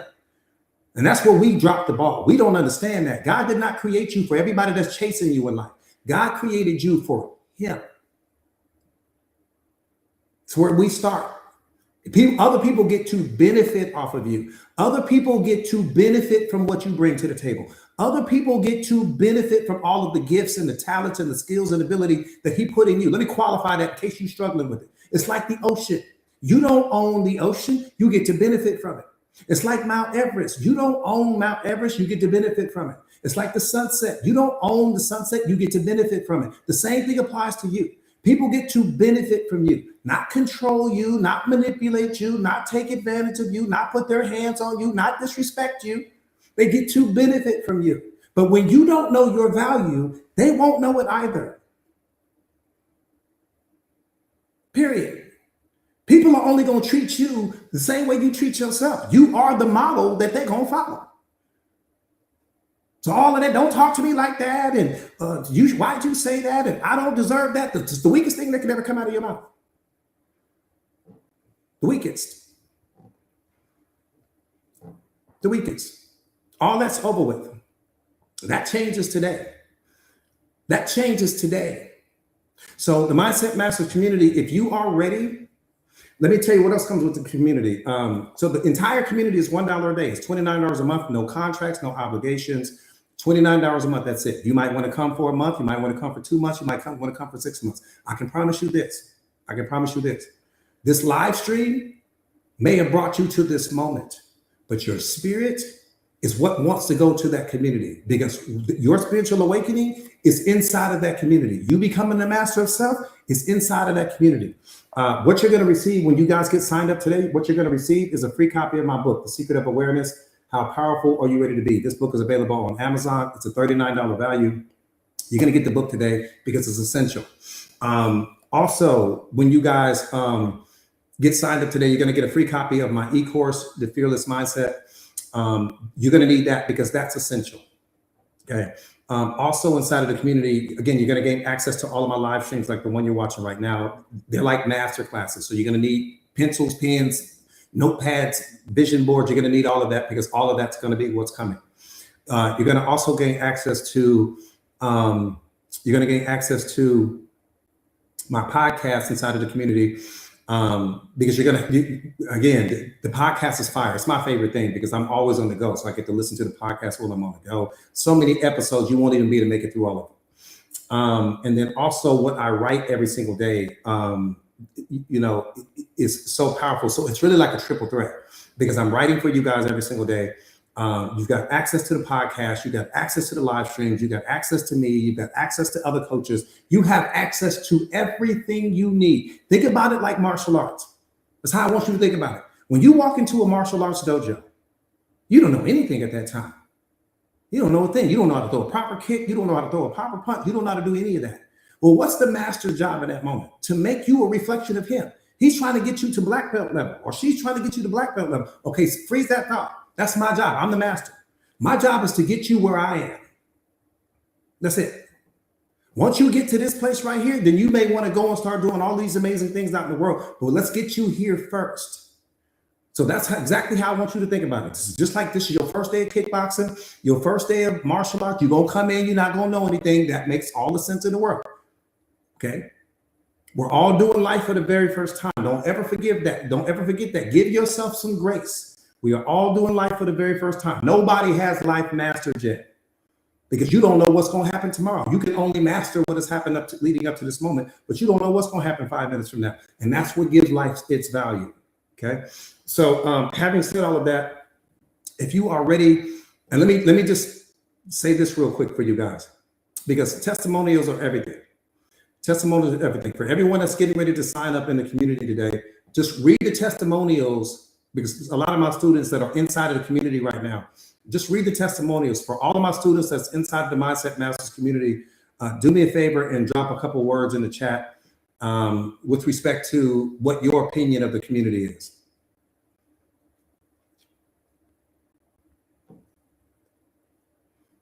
And for all of the people that's getting ready to sign up, just look at the comments. You're getting reviews in real time.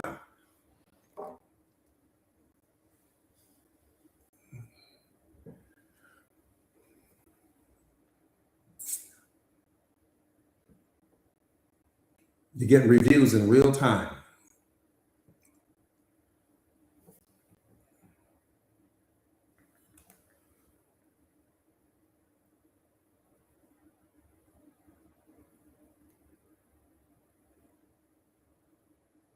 All right, perfect. So if you are ready to get signed up, like I said again, you get me as your coach today. You're getting Silas. What's up, little Ross? See you. You're getting me as your coach today. You're getting the book today. You're getting the course today. You're getting the community today. You're getting the podcast today. You're getting the live stream today. You're getting everything today. Type me in the comments real quick if you are ready to get signed up today and to take your life to the next level. Yeah, and that's another thing, Brock. I'm actually glad you said that. We are like 5 times cheaper than therapy and 10 times more powerful. So what you guys are going to do is copy and paste that link that Tara has there, the link that's pinned. Copy and paste that link, put it inside your browser, and it will take you to get signed up. Again, copy and paste that link, put it inside your browser, and it'll take you guys to get signed up, and then you're locked in. Yeah, judgment-free zone, you guys. Judgment-free zone. TikToker, no, beloved, I don't. I just extended it on TikTok. I go a lot longer on TikTok.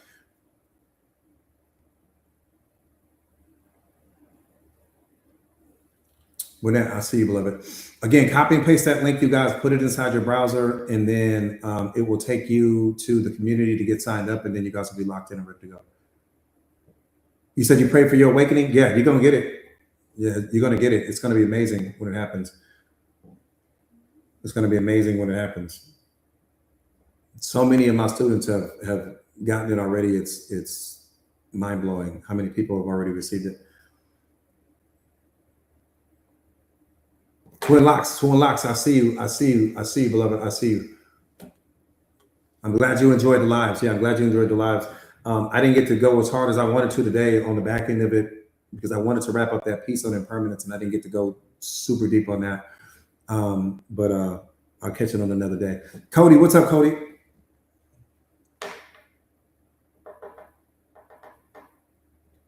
Abracadabra, I see. Lynn, I already know. Lynn, you going hard. You putting in the work, Lynn. I see it. I see how active you are. I can tell the ones that are going to really like blow up and really just, I'm doing well, Cody. I'm doing well, beloved. I can tell the ones that are going to really just, I can just tell. I don't know. It's just, I can just tell the people that you just show up. That consistency, I'm telling you, consistency is what unlocks your potential. Nothing else. Consistency and discipline is what unlocks your potential. Nothing else. You can be the smartest person in the world and still not get it because you just weren't consistent and you weren't disciplined. Lynn, you're so welcome, beloved. You're so welcome. Other than that, any questions, any community related questions? Can I answer any questions for you guys before we disconnect from the chat? Any community related questions, I will be happy to answer real quick before we get out of here. So, sister, I appreciate that, beloved. That part right there, Rika, that people don't understand. You need a system. You need a system to do that, to unlock your potential. Yeah, you definitely need a system.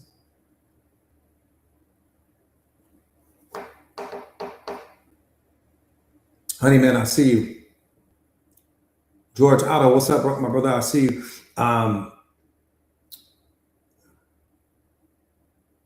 That part right there, yeah, that is another way to describe the community of spiritual intelligence. Any questions? Again, any community related questions? If not, I'm gonna let you guys get out of here. I've held you hostage long enough. Thank you guys for hanging out and just bringing your A game and bringing that elite mindset to the moment. I really appreciate you guys in ways that you can't imagine. Thank you for letting me serve you today. Yeah. You're going to get the book today. You're going to get the course today. You'll have all of it today. By the end of the business day, you'll have both. And check your email, because what's going to happen, Stephanie, what's up, my brother? So good to see you, family. Check your email, because sometimes it'll go in your spam folder. So kind of be looking throughout the course of the day. I don't know why it lands there sometimes. Maybe it's because of the size of the file, but sometimes it'll go in your spam. So just know to be looking in there as well. Other than that, I will see you guys tomorrow. We're going to shut it down again tomorrow. We didn't disrespect this TikTok live today. So it's going to be, I'm going to be a hard follow for anybody that's coming after that. Oh, wait, what's up, beloved? So good to see you. Yeah, I will see you guys. Other than that, I will see you guys tomorrow. Be locked and loaded. Be ready. Stay powerful. Stay prayed up.